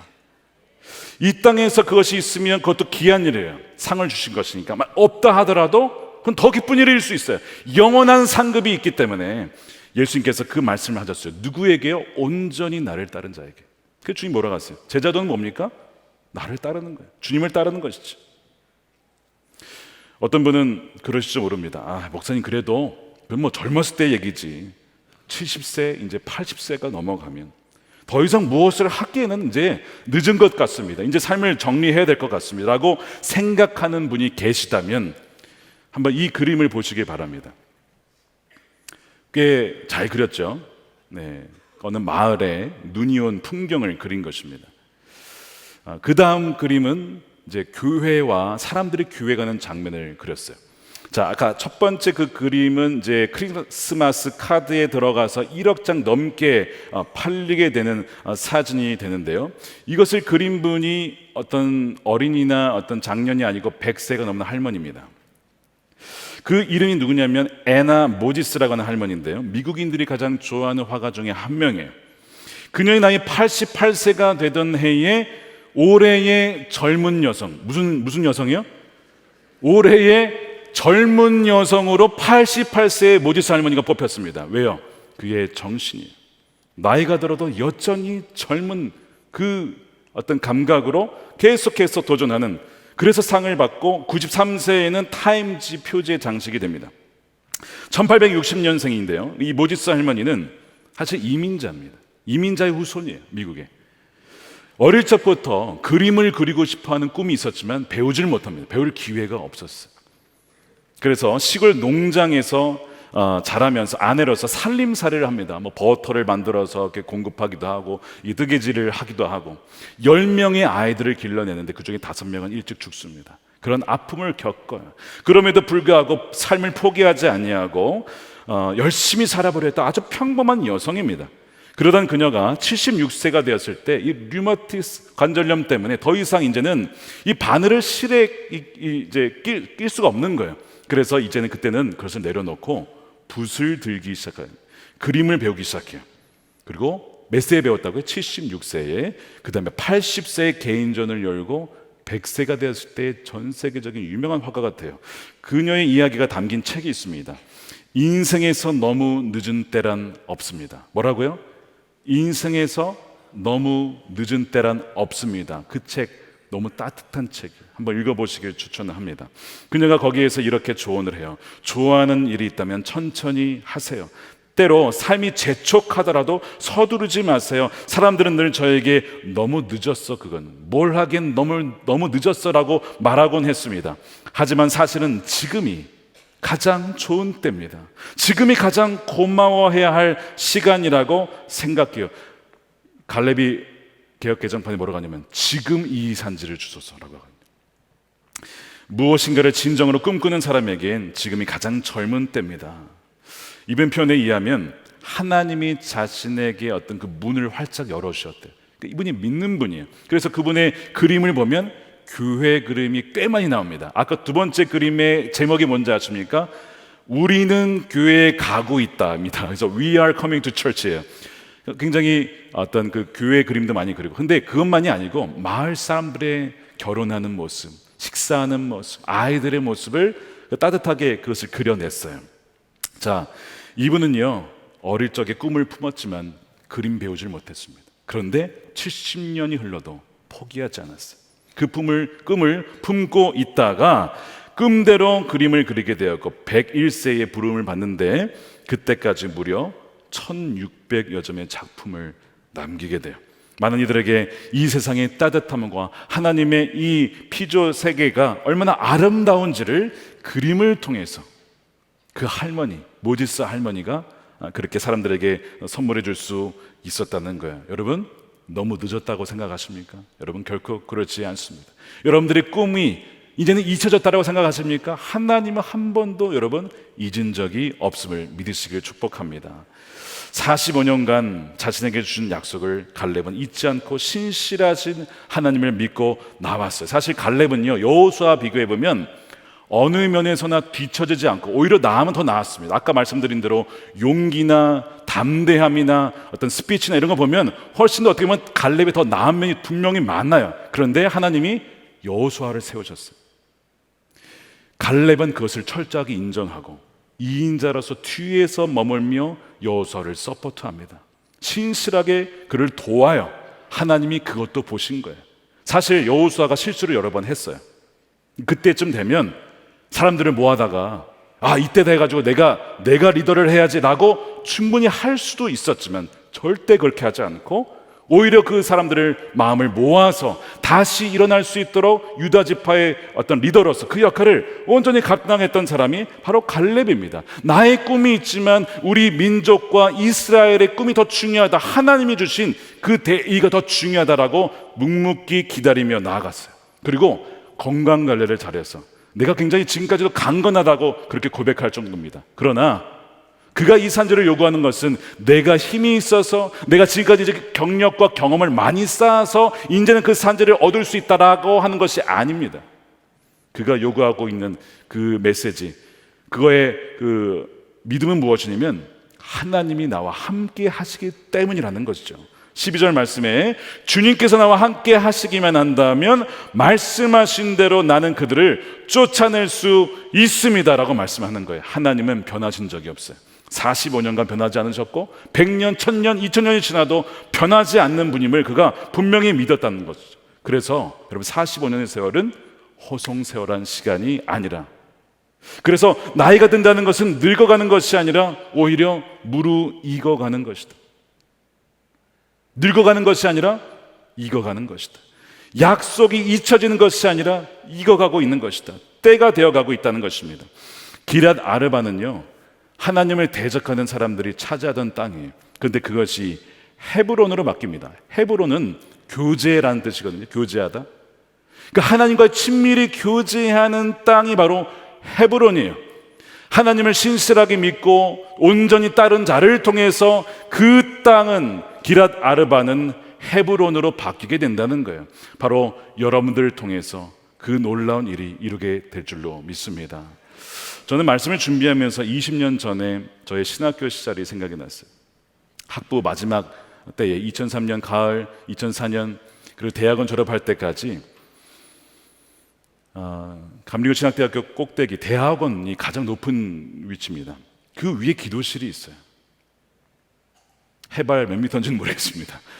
고지대인데 친구들과 후배들과 함께 수업 시간 1시간 전에 아침에 모여서 신학생이 뭘 할 수 있다고 참 한국 교회를 위해서 기도했어요.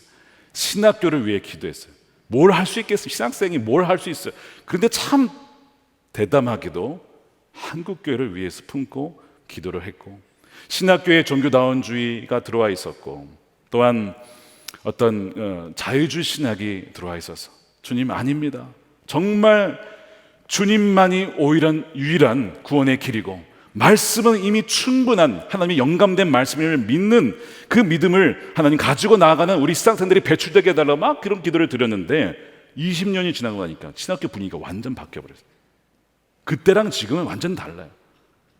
하나님이 그 기도에 들으셨구나. 또 한 가지는요, 지난주에 취임을 드리면서 역시 이 기도가 생각이 났어요. 그때 뭐라고 막 한국교회 막 이러면서 기도를 했는데 정말 이제는 한국교회를 위해서 기도하고 섬겨야 할 때가 되었구나. 하나님이 그때 그 기도를 잊지 않고 들으시고 계셨구나 하는 것이 막 믿어지더라고요. 그래서 우리 교회가 정말 하나님께서 우리에게 주신 4가지 영역이 있음을 보게 되었어요. 첫 번째 뭐예요? 다음 세대, 넥스트라는 영역이 있어요. 여러분, 다음 세대가 얼마나 지금 멀어지고 있는지 몰라요. 기랏 아르바, 바로 그런 성읍입니다. 두 번째 뭐예요? 우리 네이버스, 우리의 이웃들, 우리 주변. 그다음에 세 번째 북한이죠. 노스, 평양이 동방의 예루살렘인데 그 교회가 있던 지역에 뭐가 세워져 있어요? 우상이 세워져 있잖아요. 그 기랏 아르바가 뭘로 바뀌어야 됩니까? 하나님과 친밀하게 교제하는 헤브론이 되어야 되지 않겠는가?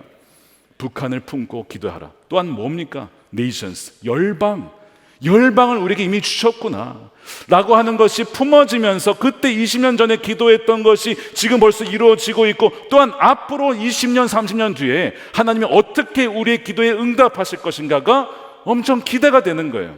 바로 그것이 저와 여러분들에게 주신 약속인 줄로 믿습니다.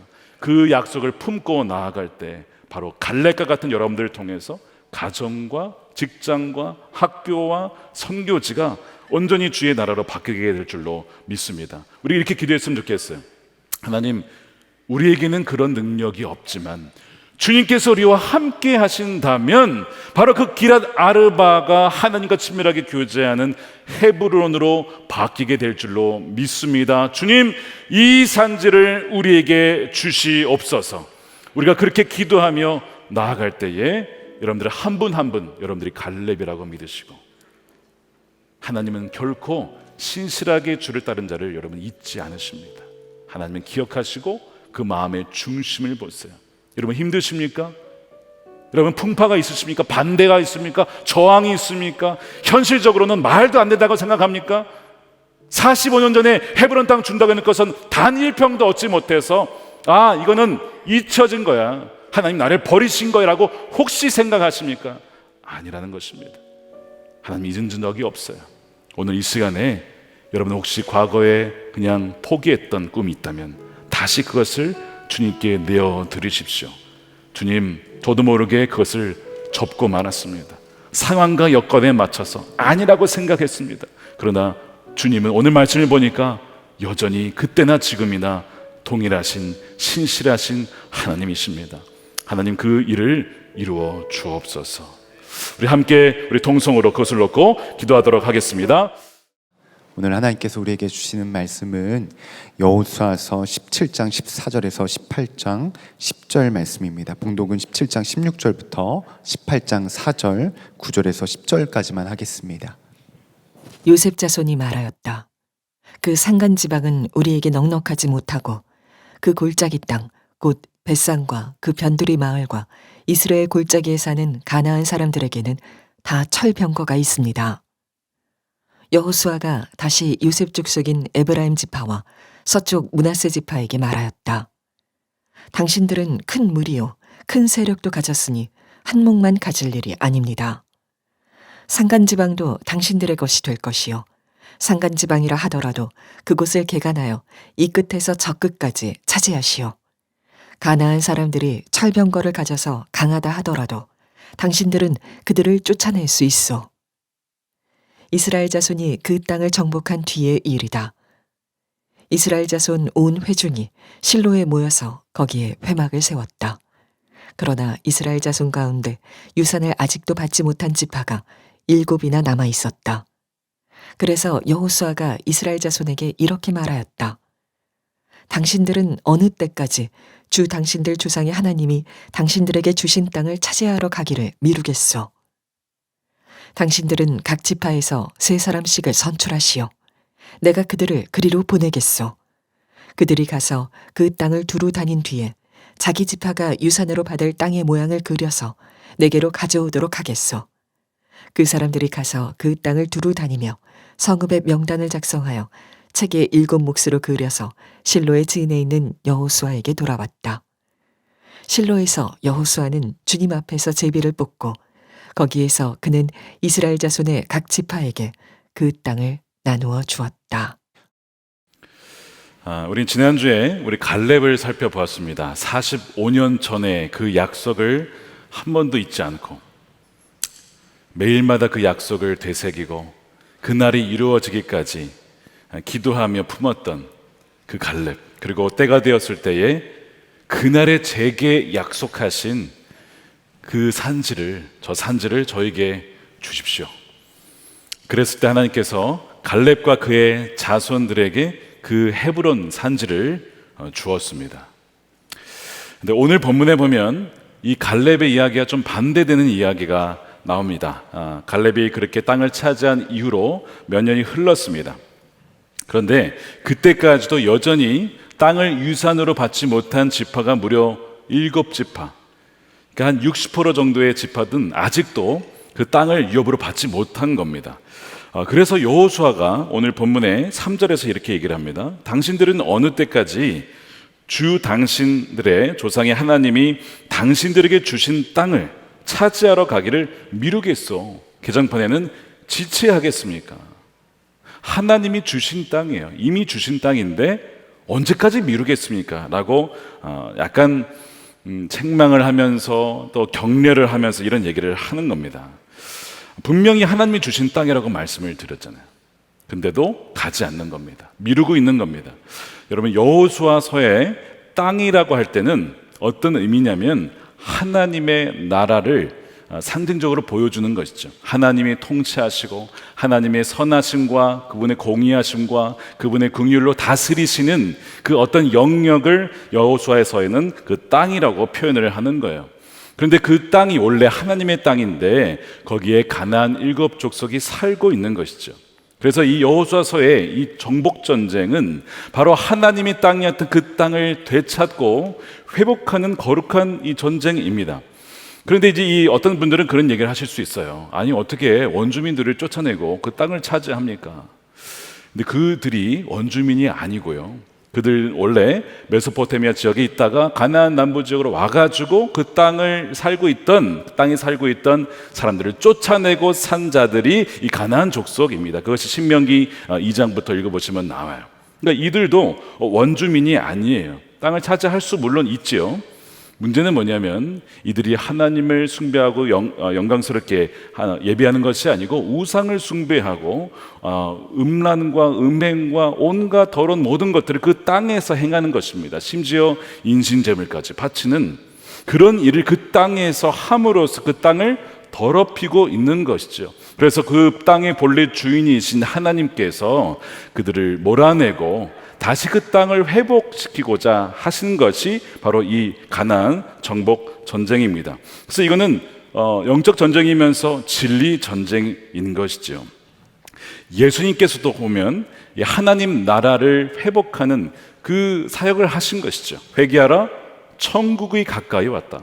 하나님 나라가 너에게 가까이 왔다라고 예수님도 설교하시고 물론 세례 요한부터 시작을 했죠. 그러면서 귀신 들린 사람을 쫓아내셨어요.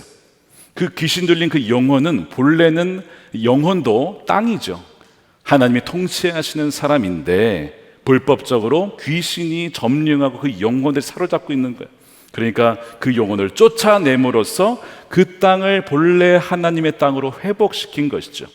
또한 율법이나 이런 거짓된 것으로 이렇게 막 억눌려 있던 이들에게 진리를 선포하시고 복음을 들려주셔서 그들로 하여금 진리로 자유케 하는 일. 그러니까 예수님의 사역 모두가 뭐냐면 하나님의 나라 그 땅을 회복하는 사역이었고 제자들도 마찬가지입니다. 복음 들고 가서 두루 다니며 복음을 증거하며 예수님이 하셨던 그 사역을 동일하게 감당합니다. 사도행전 보십시오. 마지막에 어떻게 끝납니까? 사도 바울이 하나님의 나라를 선포하고 가르치며, 그러니까 계속 하나님 나라에 대한 말씀이 나와요. 그러니까 여러분이 성경을 읽으실 때에 예수 그리스도로 창세기부터 계시록까지 읽을 수 있고 또한 하나님 나라 관점에서 계시록까지 읽을 수가 있습니다. 성경은 온통 하나님 나라에 대한 말씀을 하고 있어요. 그것이 아주 구체적으로 표현된 성경이 바로 여호수아서거든요. 이 관점으로 오늘 말씀을 보면요, 지금 이 7지파는 사실상 뭘 하고 있냐면 직무유기를 하고 있는 겁니다. 본인들에게 하나님이 주신 사명, 땅을 차지하고 회복하라는 사명을 감당치 않고 지금 머뭇거리며 차일피일 미루고 있는 것이죠. 자, 그들은 왜 땅이 차지하는 것을 미루고 있는 것일까요? 첫 번째 이유를 들 수 있는 것은 바로 철병거 때문일 수 있습니다. 예를 들면 17장 오늘 14절 말씀해 보면 이제 오늘 18장보다 좀 전의 일인데 요셉 지파, 그러니까 지금 이 여호수아가 요셉 지파 아닙니까? 에브라임 지파니까 이 요셉 지파가 찾아와서 이 수가 많으니까 땅을 더 달라는 거예요. 여호수아가 뭐라고 하냐면, 아니 지금 아직 차지하지 않은 땅이 많으니까 산간 지방도 가서 거기에 사람들을 몰아내고 차지하라고. 그랬더니 하는 얘기가 뭐냐면, 거긴 철병거가 있다는 거예요. 그것이 17장 16절입니다. 그 산간 지방은 우리에게 넉넉하지 못하고 골짜기 땅 벳산과 변두리 마을과 이스라엘 골짜기에 사는 가나안 사람들에게는 다 철병거가 있습니다. 철병거가 있기 때문에 우리는 점령할 수 없다는 그런 이야기를 하는 거예요. 여러분, 철병거가 뭐냐면 전차의 양쪽에 바퀴에 낫이 달려 있어서 와 돌면서 지나가면 사람들을 마치 추수하듯이 싹 쓰러뜨리는 아주 무서운 병기죠. 그 사람들이 그것만 보면 두려워 떠는 것은 어떻게 보면 당연한 일입니다. 철병거가 있다는 것은 사실은 그것을 점령하기가 굉장히 어렵다는 뜻이죠. 두려움이 밀려오는 거예요. 오늘 본문 3절에 어느 때까지 미루겠냐라고 하는 이 미루다의 의미에는 주저하다도 있고 약하여 무기력하게 있다라는 뜻이 있습니다. 여러분들 중에 내가 왜 이렇게 무기력하게 이렇게 주저앉아 있지? 지금 이 상태에 있는 것이죠. 이 단어가 스바냐서 3장 16절에는 어떻게 쓰였냐면 이렇게 되어 있습니다. 시온아 두려워하지 말아라. 힘없이 팔을 늘어뜨리고 있지 말아라. 그렇게 얘기를 하는 거예요. 두려워하지 말아라. 힘없이 팔을 늘어뜨리고 나는 글렀어. 내 인생은 끝났어.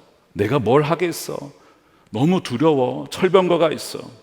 뭐 그런 상황 때문에 이 7지파가 머뭇거리는지도 몰라요. 분명히 6지파는 그것 때문에 지체했거든요.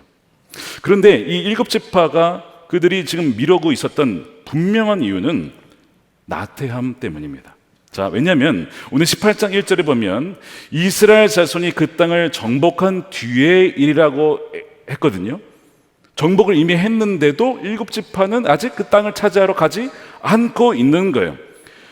그곳에는 이제 철병거와 같은 강력한 존재는 사라지고 이제 잔당들만 남았기 때문에, 물론 여전히 전투를 해야 되지만 사실상 다 끝난 건 이제 가서 점령만 하면 되는 것인데 가지 않고 있어요.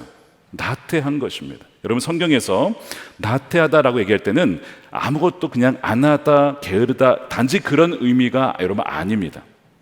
성경에서 말할 때 나태하다의 의미는 뭐냐면 왕의 부르심에 열정이 없는 상태를 나태한 것으로 얘기를 해요. 왕의 부르심에 무관심한 상태를 말합니다.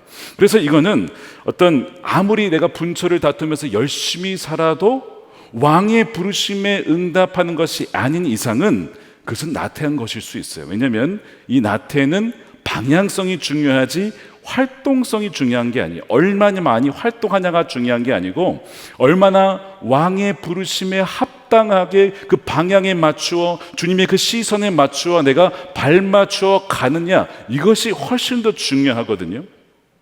그러니까 지금 우리가 볼 때에 아무리 열심히 살아도 내가 주님의 부르심을 알고 그 사명에 무관심하다면 그것은 바로 나태한 상황이 되는 거예요.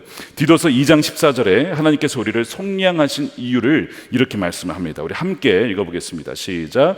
그가 우리를 대신하여 자신을 주심은 모든 불법에서 우리를 속량하시고 우리를 깨끗하게 하사 선한 일을 열심히 하는 자기 백성이 되게 하려 하십니다. 예수님이 우리에게 오셔서 우리 위해 죽으시고 우리를 구원하신 이유는 우리의 영혼을 구원하시고 우리에게 영원한 생명을 주시기 위함이지만 동시에 단지 죽어서 천국 가는 것만이 아니라는 거예요. 만약에 구원이 죽어서 천국 가는 것을만을 의미한다면 우리가 구원받자마자 다 죽어야죠. 그런데 왜 이 땅에 남아 있습니까? 하나님이 우리에게 각각에게 맡겨주신 사명, 즉 점령하라고 맡겨주신 어떤 땅과 영역이 있기 때문에 우리를 이 자리에, 이 땅에 남겨주신 거예요. 아직 탈환하지 못한 하나님의 나라가 있기 때문에 우리에게 그 사명을 주신 것입니다. 어제 전도 축제가 있었는데 한 1200명 정도가 참여하셨어요. VIP들만 한 350명, 현장에만 그렇고 그 이상 또 온라인에서도 한 500명 이상이 참석을 하셨는데요. 얼마나 감사한지 몰라요. 많은 분들이 자리에서 일어나셔서 예수님을 다시 한번 받아들이고 또한 기도를 받으시고 정말 다시 한번 주님과 함께 살아가기로 그렇게 결단하는 시간들이 있었습니다. 그 모든 일을 준비하고 기도하고 섬기라고 우리를 이 자리에 부르신 것이고 사명자로 부르신 것이죠. 이 땅에 남겨두신 것입니다. 자, 그렇다면 하나님께서 되찾으라고 하는 그 땅은 도대체 어떤 의미인가? 여러분, 두 가지 영역이 있습니다. 하나는 개인적인 영역, 하나는 공적인 영역이 있어요. 먼저 개인적인 영역은 우리 몸에 남아있는 바로 죄된 옛 습성을 말합니다. 그러니까 예수님을 믿고 나서 하나님의 영이신 성령님이 우리 안에 임하십니다. 그러니까 성령께서 이제는 우리를 인도하시고 우리에게 말씀하시고 우리를 가르치시고 그것이 그리스도인의 삶이에요. 자, 여러분, 그러다 보면 어떤 일이 벌어지냐면 하나님의 법이 성령으로 우리 안에 와 계시기 때문에 우리 안에 여전히 그전에 남아있었던 죄의 법과 충돌을 하게 돼요. 예전에는 죄라고 느끼지 못했던 것을 이제는 죄라고 느끼고 그것을 싸우게 됩니다. 그래서 이기기도 하지만 때로는 죄의 법에 끌려가서 옛날처럼 살아갈 때가 여러분 있다는 것이죠. 이런 치열한 전쟁이 우리 내면에서 벌어져요. 우리가 이 개인의 영역에서 일어나는 치열한 전쟁을 말합니다.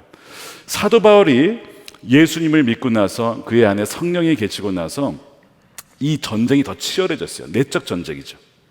사도 바울이 가장 치열하게 싸웠던 죄가 뭐였는지 아십니까? 사도 바울이 고백하기를 그것이 탐심이었다라고 고백합니다. 탐심.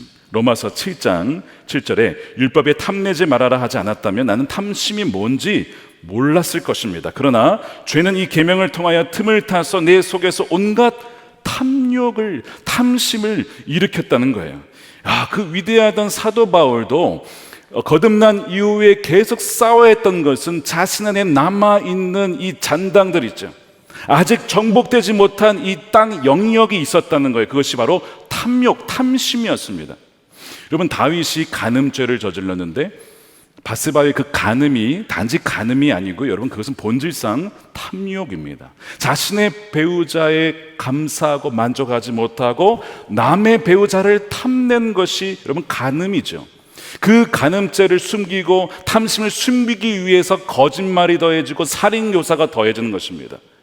십계명에 보면 10번째 계명의 마지막이 탐내지 말아라. 이웃의 것을 탐내지 말아라.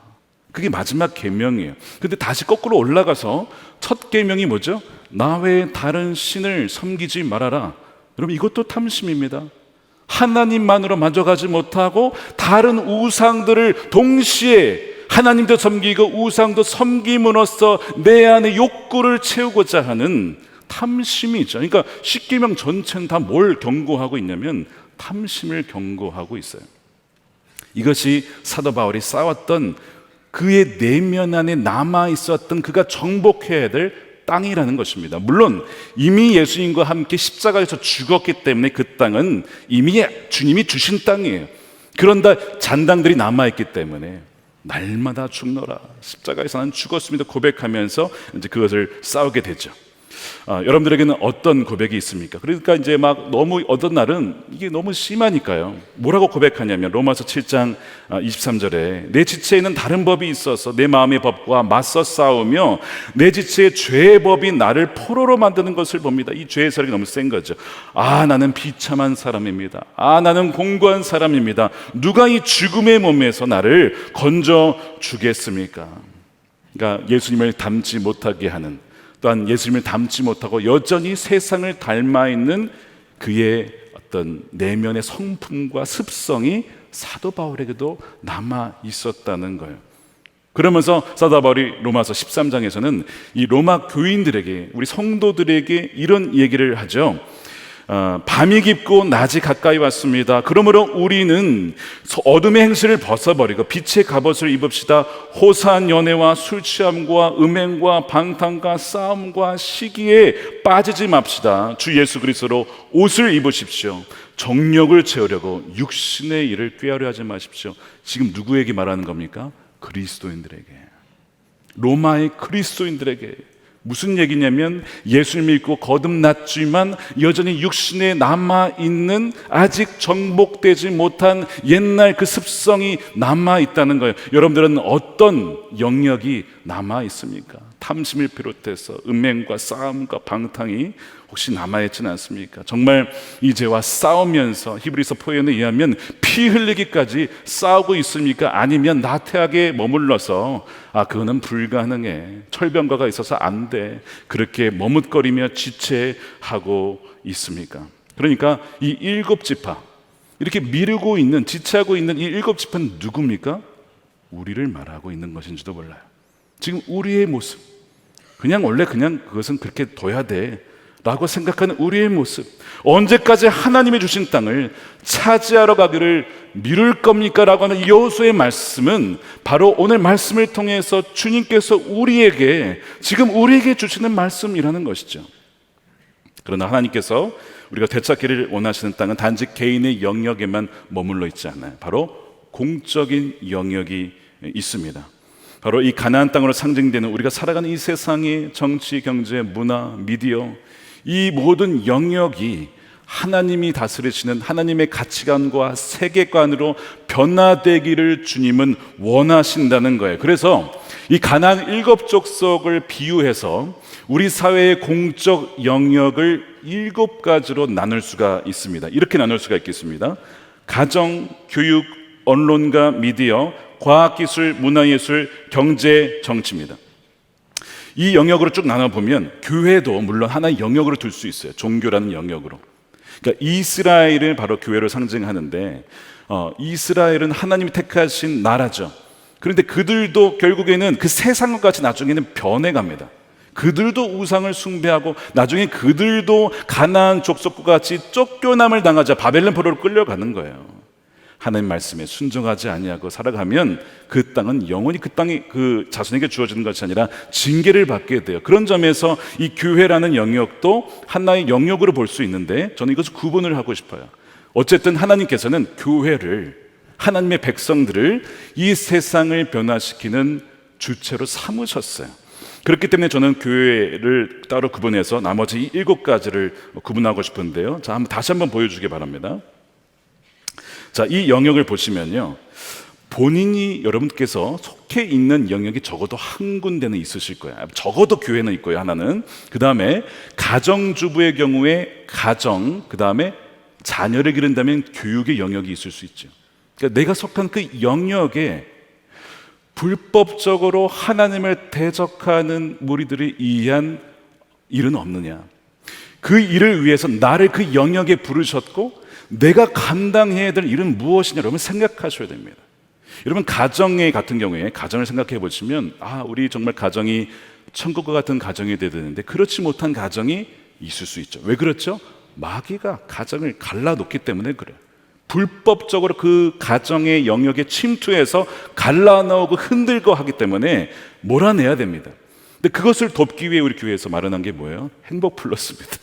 5월 21일부터 24일까지 여러분 오늘까지 접수가 마감이 되겠습니다. 전 연령대가 참여하실 수가 있는데요.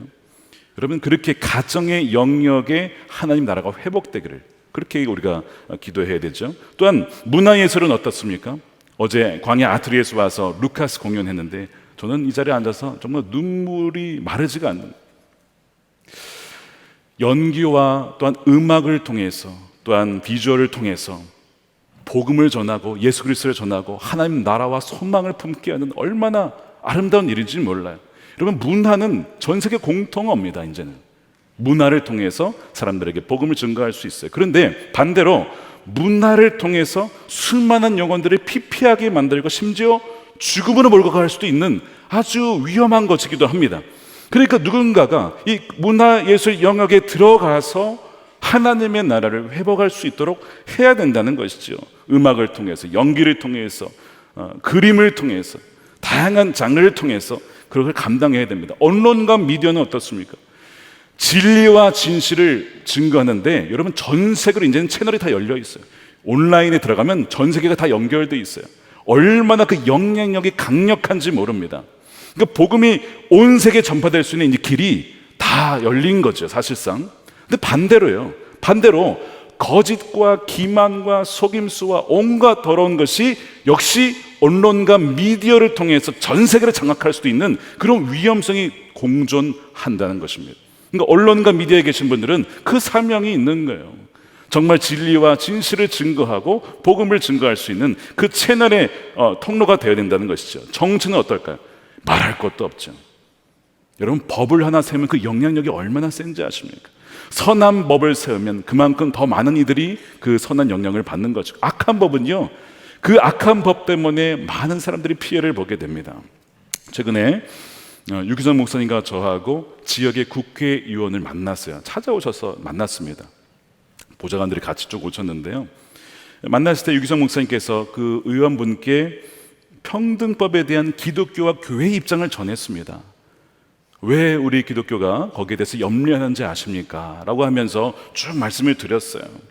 이 동성애는 하나님의 창조 질서를 거스르는 것이기 때문에 우리가 그것을 용납하기가 어렵습니다. 그랬더니 그 의원분이 그러시는 거예요. 아니, 평등법에 좋은 게 많은데 왜 그것만 자꾸 얘기하십니까? 그러니까 이제 대화가 이게 자꾸 이제 이게 뭔가 안 되고 계속 이어지는데 약간 갈등이 이제 일어나는 거예요. 여러분, 문제가 있는 것만 얘기를 하죠. 여러분, 그 평등법에서 얘기하는 대부분은요, 다 성경에서 말하는 겁니다. 뭐냐면 가난하고 약하고 나그네들, 고아들, 과부들, 그들을 섬기고 돕고 차별하지 말라. 다 성경 이야기예요. 맞는 이야기를 왜 우리가 뭐라고 하겠습니까? 독소 조항이 있기 때문에 그것이 문제라고 말하는 거거든요. 요리를 할 때에 야채를 주문하고 고기를 주문했어요. 딱 봤는데 다 괜찮은데 고기가 좀 상했네. 그럼 어떻게? 그것만 얘기하는 거죠. 그것만. 당연히 그것만 얘기를 하죠. 그 자꾸 왜 그것만 얘기하냐 이거예요. 그러니까 분위기가 약간 살벌해지면서 텐션이 생기면서 저와 목사님이 계시고 그분과 보좌관이 있는데 이 분위기가 그러다가 계속 얘기할 수밖에 없었던 것은 그만큼 이 영향이 너무 큰 겁니다. 단지 정치 문제가 아닙니다. 그것이 풀리면 경제, 사회, 문화, 교육 모든 삶의 영역에 영향을 미쳐요. 저는 2015년에 미국 그 대법원의 동성애 판결이 있을 때 미국에 있었잖아요. 여러분, 사회 공기가 달라집니다. 공기가 그 전과 후가 너무 다른 거예요. 그러니까 이것은 정말 우리가 진리 전쟁이고 영적 전쟁인 것이죠. 근데 그 이제 의견을 우리가 전해드렸어요. 하나님께서 1급 영역에 하나님의 그 땅을 회복시키고자 우리를 그 땅에 보내시고 차지하라고 말씀하시는데요. 어떤 분들은 정말 그 영역에서 신실하게 주의 말씀에 순종하여 나가는 자들이 있는가 반면에 어떤 분들은요, 차일피일 미루면서 이건 내일이 아니라 아니야 불가능해 할 수 없어 이렇게 하면서 하지 않는 분들도 있을 거예요. 어떤 분들은 이런 얘기를 할 겁니다. 철병거 때문에 안 됩니다. 요셉 지파가 지적한 대로 이 철병거는요, 두려운 존재죠. 근데 두려움을 가장한 사실은 핑계일 수 있다는 겁니다. 이런저런 이유 때문에 점령하러 가지 못하는 핑계가 바로 철병거예요. 뭐냐면 저는 아이들이 있어서 기도할 수 없습니다. 이런 거 있을 수 있고요. 체력이 너무 약해서 안 됩니다. 물론 그럴 수도 있죠. 저는 머리가 좋지 못해서 기억을 잘 못합니다. 물론 그것도 맞을 수 있어요. 저는 이제 은퇴를 해서 안 될 것 같습니다. 뭐 그것도 하나의 이유가 될 수 있습니다. 그러니까 철병거의 존재는 사실이에요. 그렇지만 정말 그것 때문에 점령을 못하는 것일까요? 제가 이민교회를 섬기려고 가려고 하니까 많은 분들이 저에게 이런 얘기를 해주셨어요. 거기에 가면 안 된다. 거기는 목회자들의 무덤이다. 너도 가면 당한다. 그곳에서 살아남을 수 없을 것이다. 이게 다 뭐예요? 철병거입니다. 안 되는 이유를 여러 가지를 대는 거예요. 그러니까 제가 그 얘기를 갖고 들으니까 두려운 마음이 들더라고요. 철병거가 그렇게 많구나. 가지 말아야 될 핑계거리가 너무 많은 거예요. 제가 이 교회에 올 때에도 이런 말들이 있었습니다. 이 목사님 후임으로 가면 힘들다. 취임식 때 우리 김병상 목사님 오셔가지고 하셨잖아요. 솔직하게 말씀드릴까요? 김다희 목사님이 행복하지 않을 것 같습니다. 여러분, 그게 일부는 사실이에요. 어떻게 보면 제가 어제 유기성 목사님께서 주례하러 교회에 오셔서 잠깐 뵀습니다. 목사님, 담임이 되고 나니까 이것저것이 몸에 좀 아파요. 그랬더니 목사님 뭐라고 하는지 아세요? 은퇴하면 다 사라집니다. 은퇴하면 건강해집니다.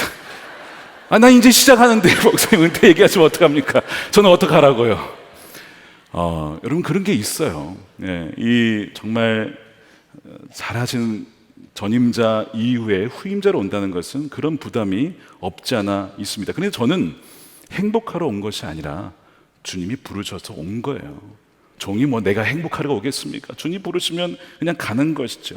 또한 유 목사님께 주셨던 사명과 저의 사명은 비슷한 것도 있지만 다른 것도 있습니다. 뭐냐면 이전 세대가 다 하지 못한 점령하지 못한 영역과 땅을 내가 점령하고 함께 나가야 될 그 사명이 저에게 주어진 것이죠. 그러니까 뭐 그걸 가지고 뭐 비교할 것이 전혀 없는 것입니다. 뭐 전임자가 어땠으면 어떻습니까? 예를 들면 여호수아가 제 전임자가 모세라서, 엘리사가 전임자가 그 불을 내렸던 엘리야라서 저는 안 되겠습니다. 그게 아니라 엘리사가 어떻게 했습니까? 갑절의 영감을 주십시오. 그러면 제가 감당하겠습니다. 하나님이 너의 믿음대로 될지어다. 갑절의 영감을 주셔서 엘리야 못지않게 감당을 한 것을 봅니다. 하나님의 부르심은 후회하심이 없다는 것입니다. 여러분들을 그 자리에 지금 부르신 이유가 있어요. 부르시면 후회가 없습니다. 하나님의 감당할 수 있는 능력도 이미 주신 줄로 믿으시길 축복합니다. 그래서 부르신 거예요. 그러니까 우리 속에 있는 지금 여러 가지 이 철병거, 이 핑계가 무엇인지 한번 보세요. 마귀가요, 속이는 것일 수 있어요. 너 거기 가면 안 된다. 그래서 계속 우리를 하여금 자꾸 뒤로 물러나게 하고 자꾸 머뭇거리게 만들고 자꾸 우리를 수동적으로 만드는 것. 여러분 그 속삭임을 잘 분별하셔야 돼요. 마귀의 철병거 속삭임일 수 있다는 것입니다. 자, 요셉 지파가 자꾸 철병거 얘기를 하니까 사실 여호수아 입장에 같은 지파, 같은 동족 아닙니까? 그러면 사실은 손을 써가지고 좋은 땅 줄 수도 있죠. 절대 그렇게 안 합니다. 공정하게 너희들은 강한 지파 아니냐? 당신들이 차지하라고 하면서 18절에 이런 얘기를 해요. 산간지방도 당신들의 것이 될 것이고 산간지방이라 하더라도 그곳을 개간하여서 이 끝에서 저 끝까지 차지하시오. 가나안 사람들의 철병거를 가져서 강하다 할지라도, 이 팩트죠. 그러나 당신들은 그들을 쫓아낼 수 있습니다. 자, 철병거는 평지에 저는 강력하지만 산간지방에서는 그렇게 강력하지는 않습니다. 비효율적인 거예요. 기동성도 떨어집니다. 그러니까 철병거가 두려운 존재이긴 하지만 그렇게 생각보다 두려운 존재는 아니라는 것과, 두 번째, 누가 그와 함께 합니까?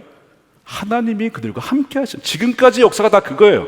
우리 능력을 한 게 하나도 없어요. 하나님이 이기게 해주셔서 이긴 것인데 그것을 잊지 말라는 거예요. 능히 그들을 쫓아낼 수 있다라고 격려하면서 다시 그들을 보냈더니 요셉 지파가 그 땅을 다 점령합니다. 그 넓은 땅을, 북부 지역을 이 에브라임과 므낫세 지파가 차지를 하게 돼요. 사랑하는 여러분, 철병거 때문에, 뭐 때문에 안 된다라고 하는 그 모든 생각을 사로잡아서 우리 주 예수님께 복종시키기를 바랍니다. 복종시키고요. 그 다음에 육신의 생각이 아니라 무슨 생각?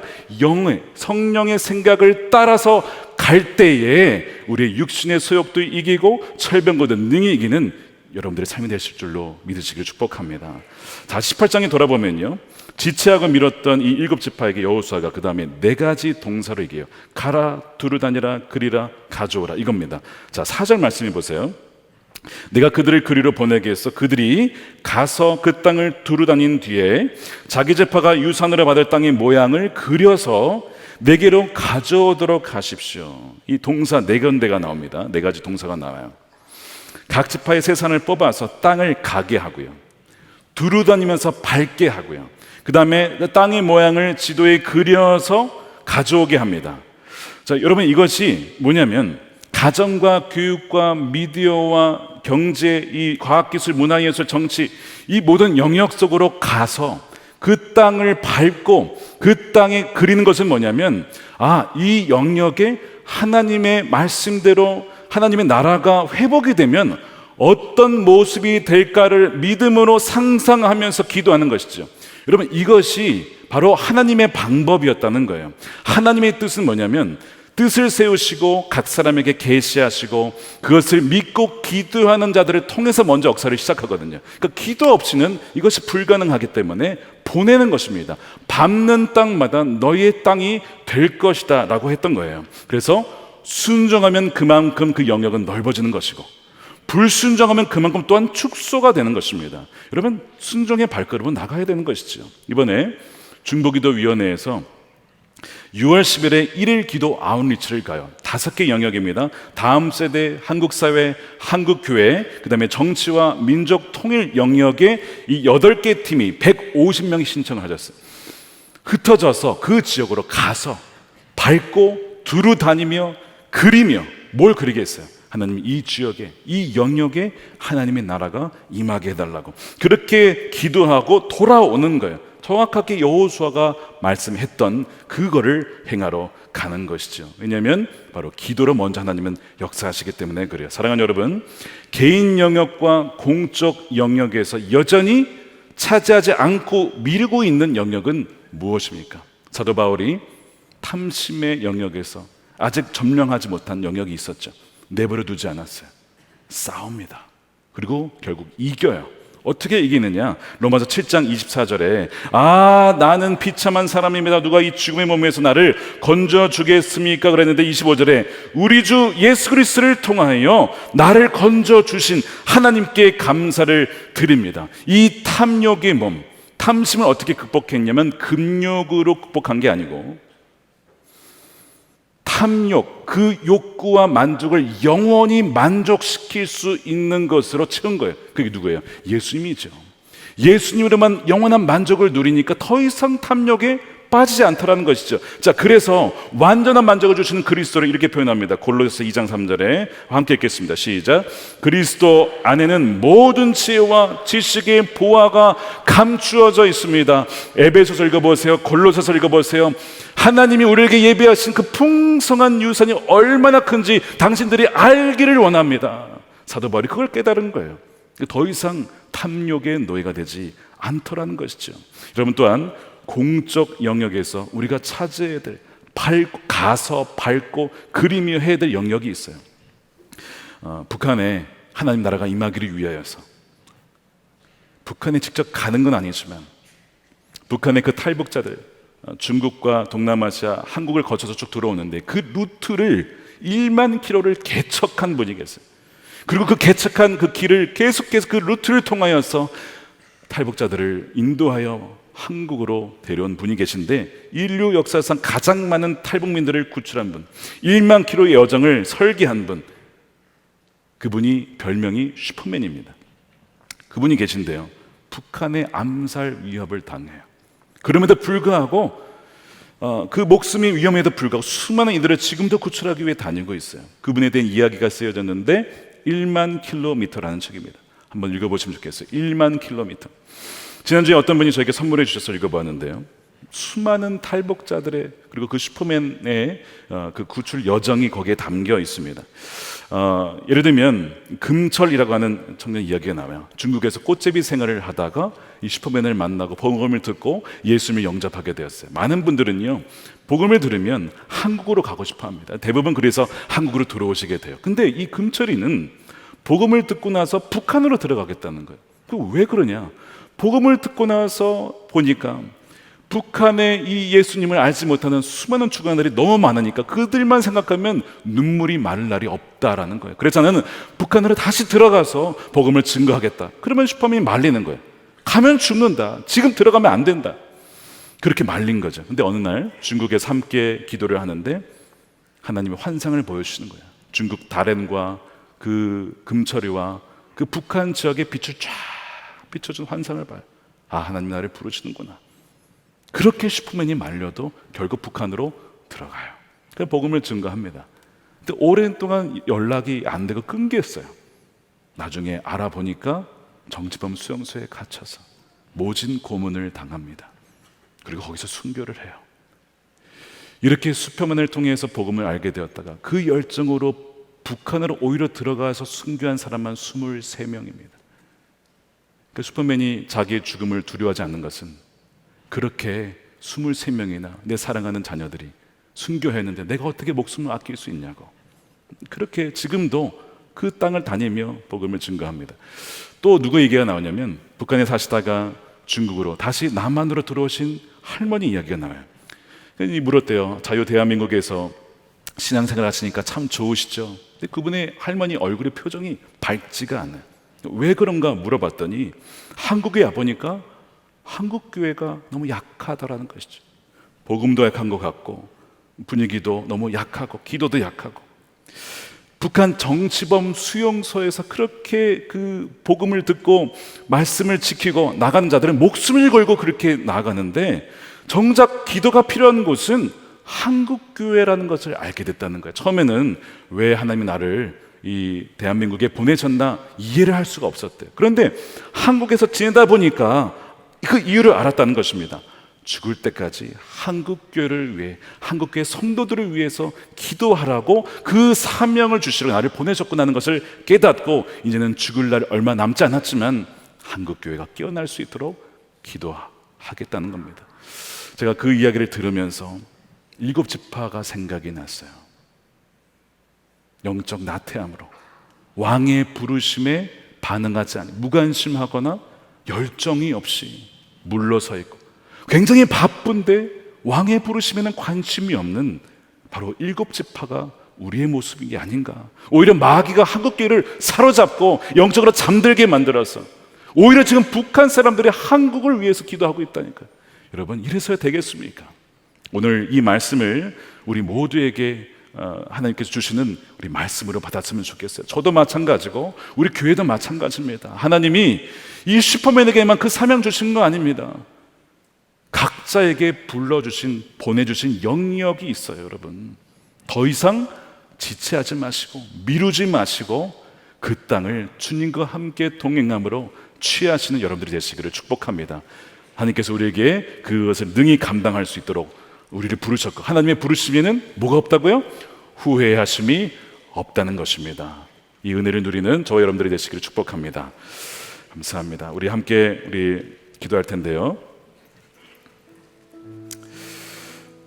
두 가지 놓고 기도하겠습니다. 하나는 개인의 영역과 공적인 영역. 첫 번째는 여전히 내가 점령하지 못한, 정복하지 못한 내 내면의 죄성은 무엇인가? 사도 바울은 그것이 탐심이었습니다. 어떤 사람은 탐심이 아니라 시기와 질투와 음행과 술 취함과 방탕일 수도 있죠. 하나님, 이제는 완전히 끊어버리겠습니다. 더 이상 미루지 않겠습니다. 언젠가 되겠거니. 여러분, 그것이 속는 거예요. 오늘 이미 내가 주님과 함께 십자가에서 죽었으니 더 이상 이제는 이 십상은 나를 사로잡을 수 없습니다. 그 믿음으로 오늘 달려나가시기 바라고요. 두 번째는 공적 영역이 있어요.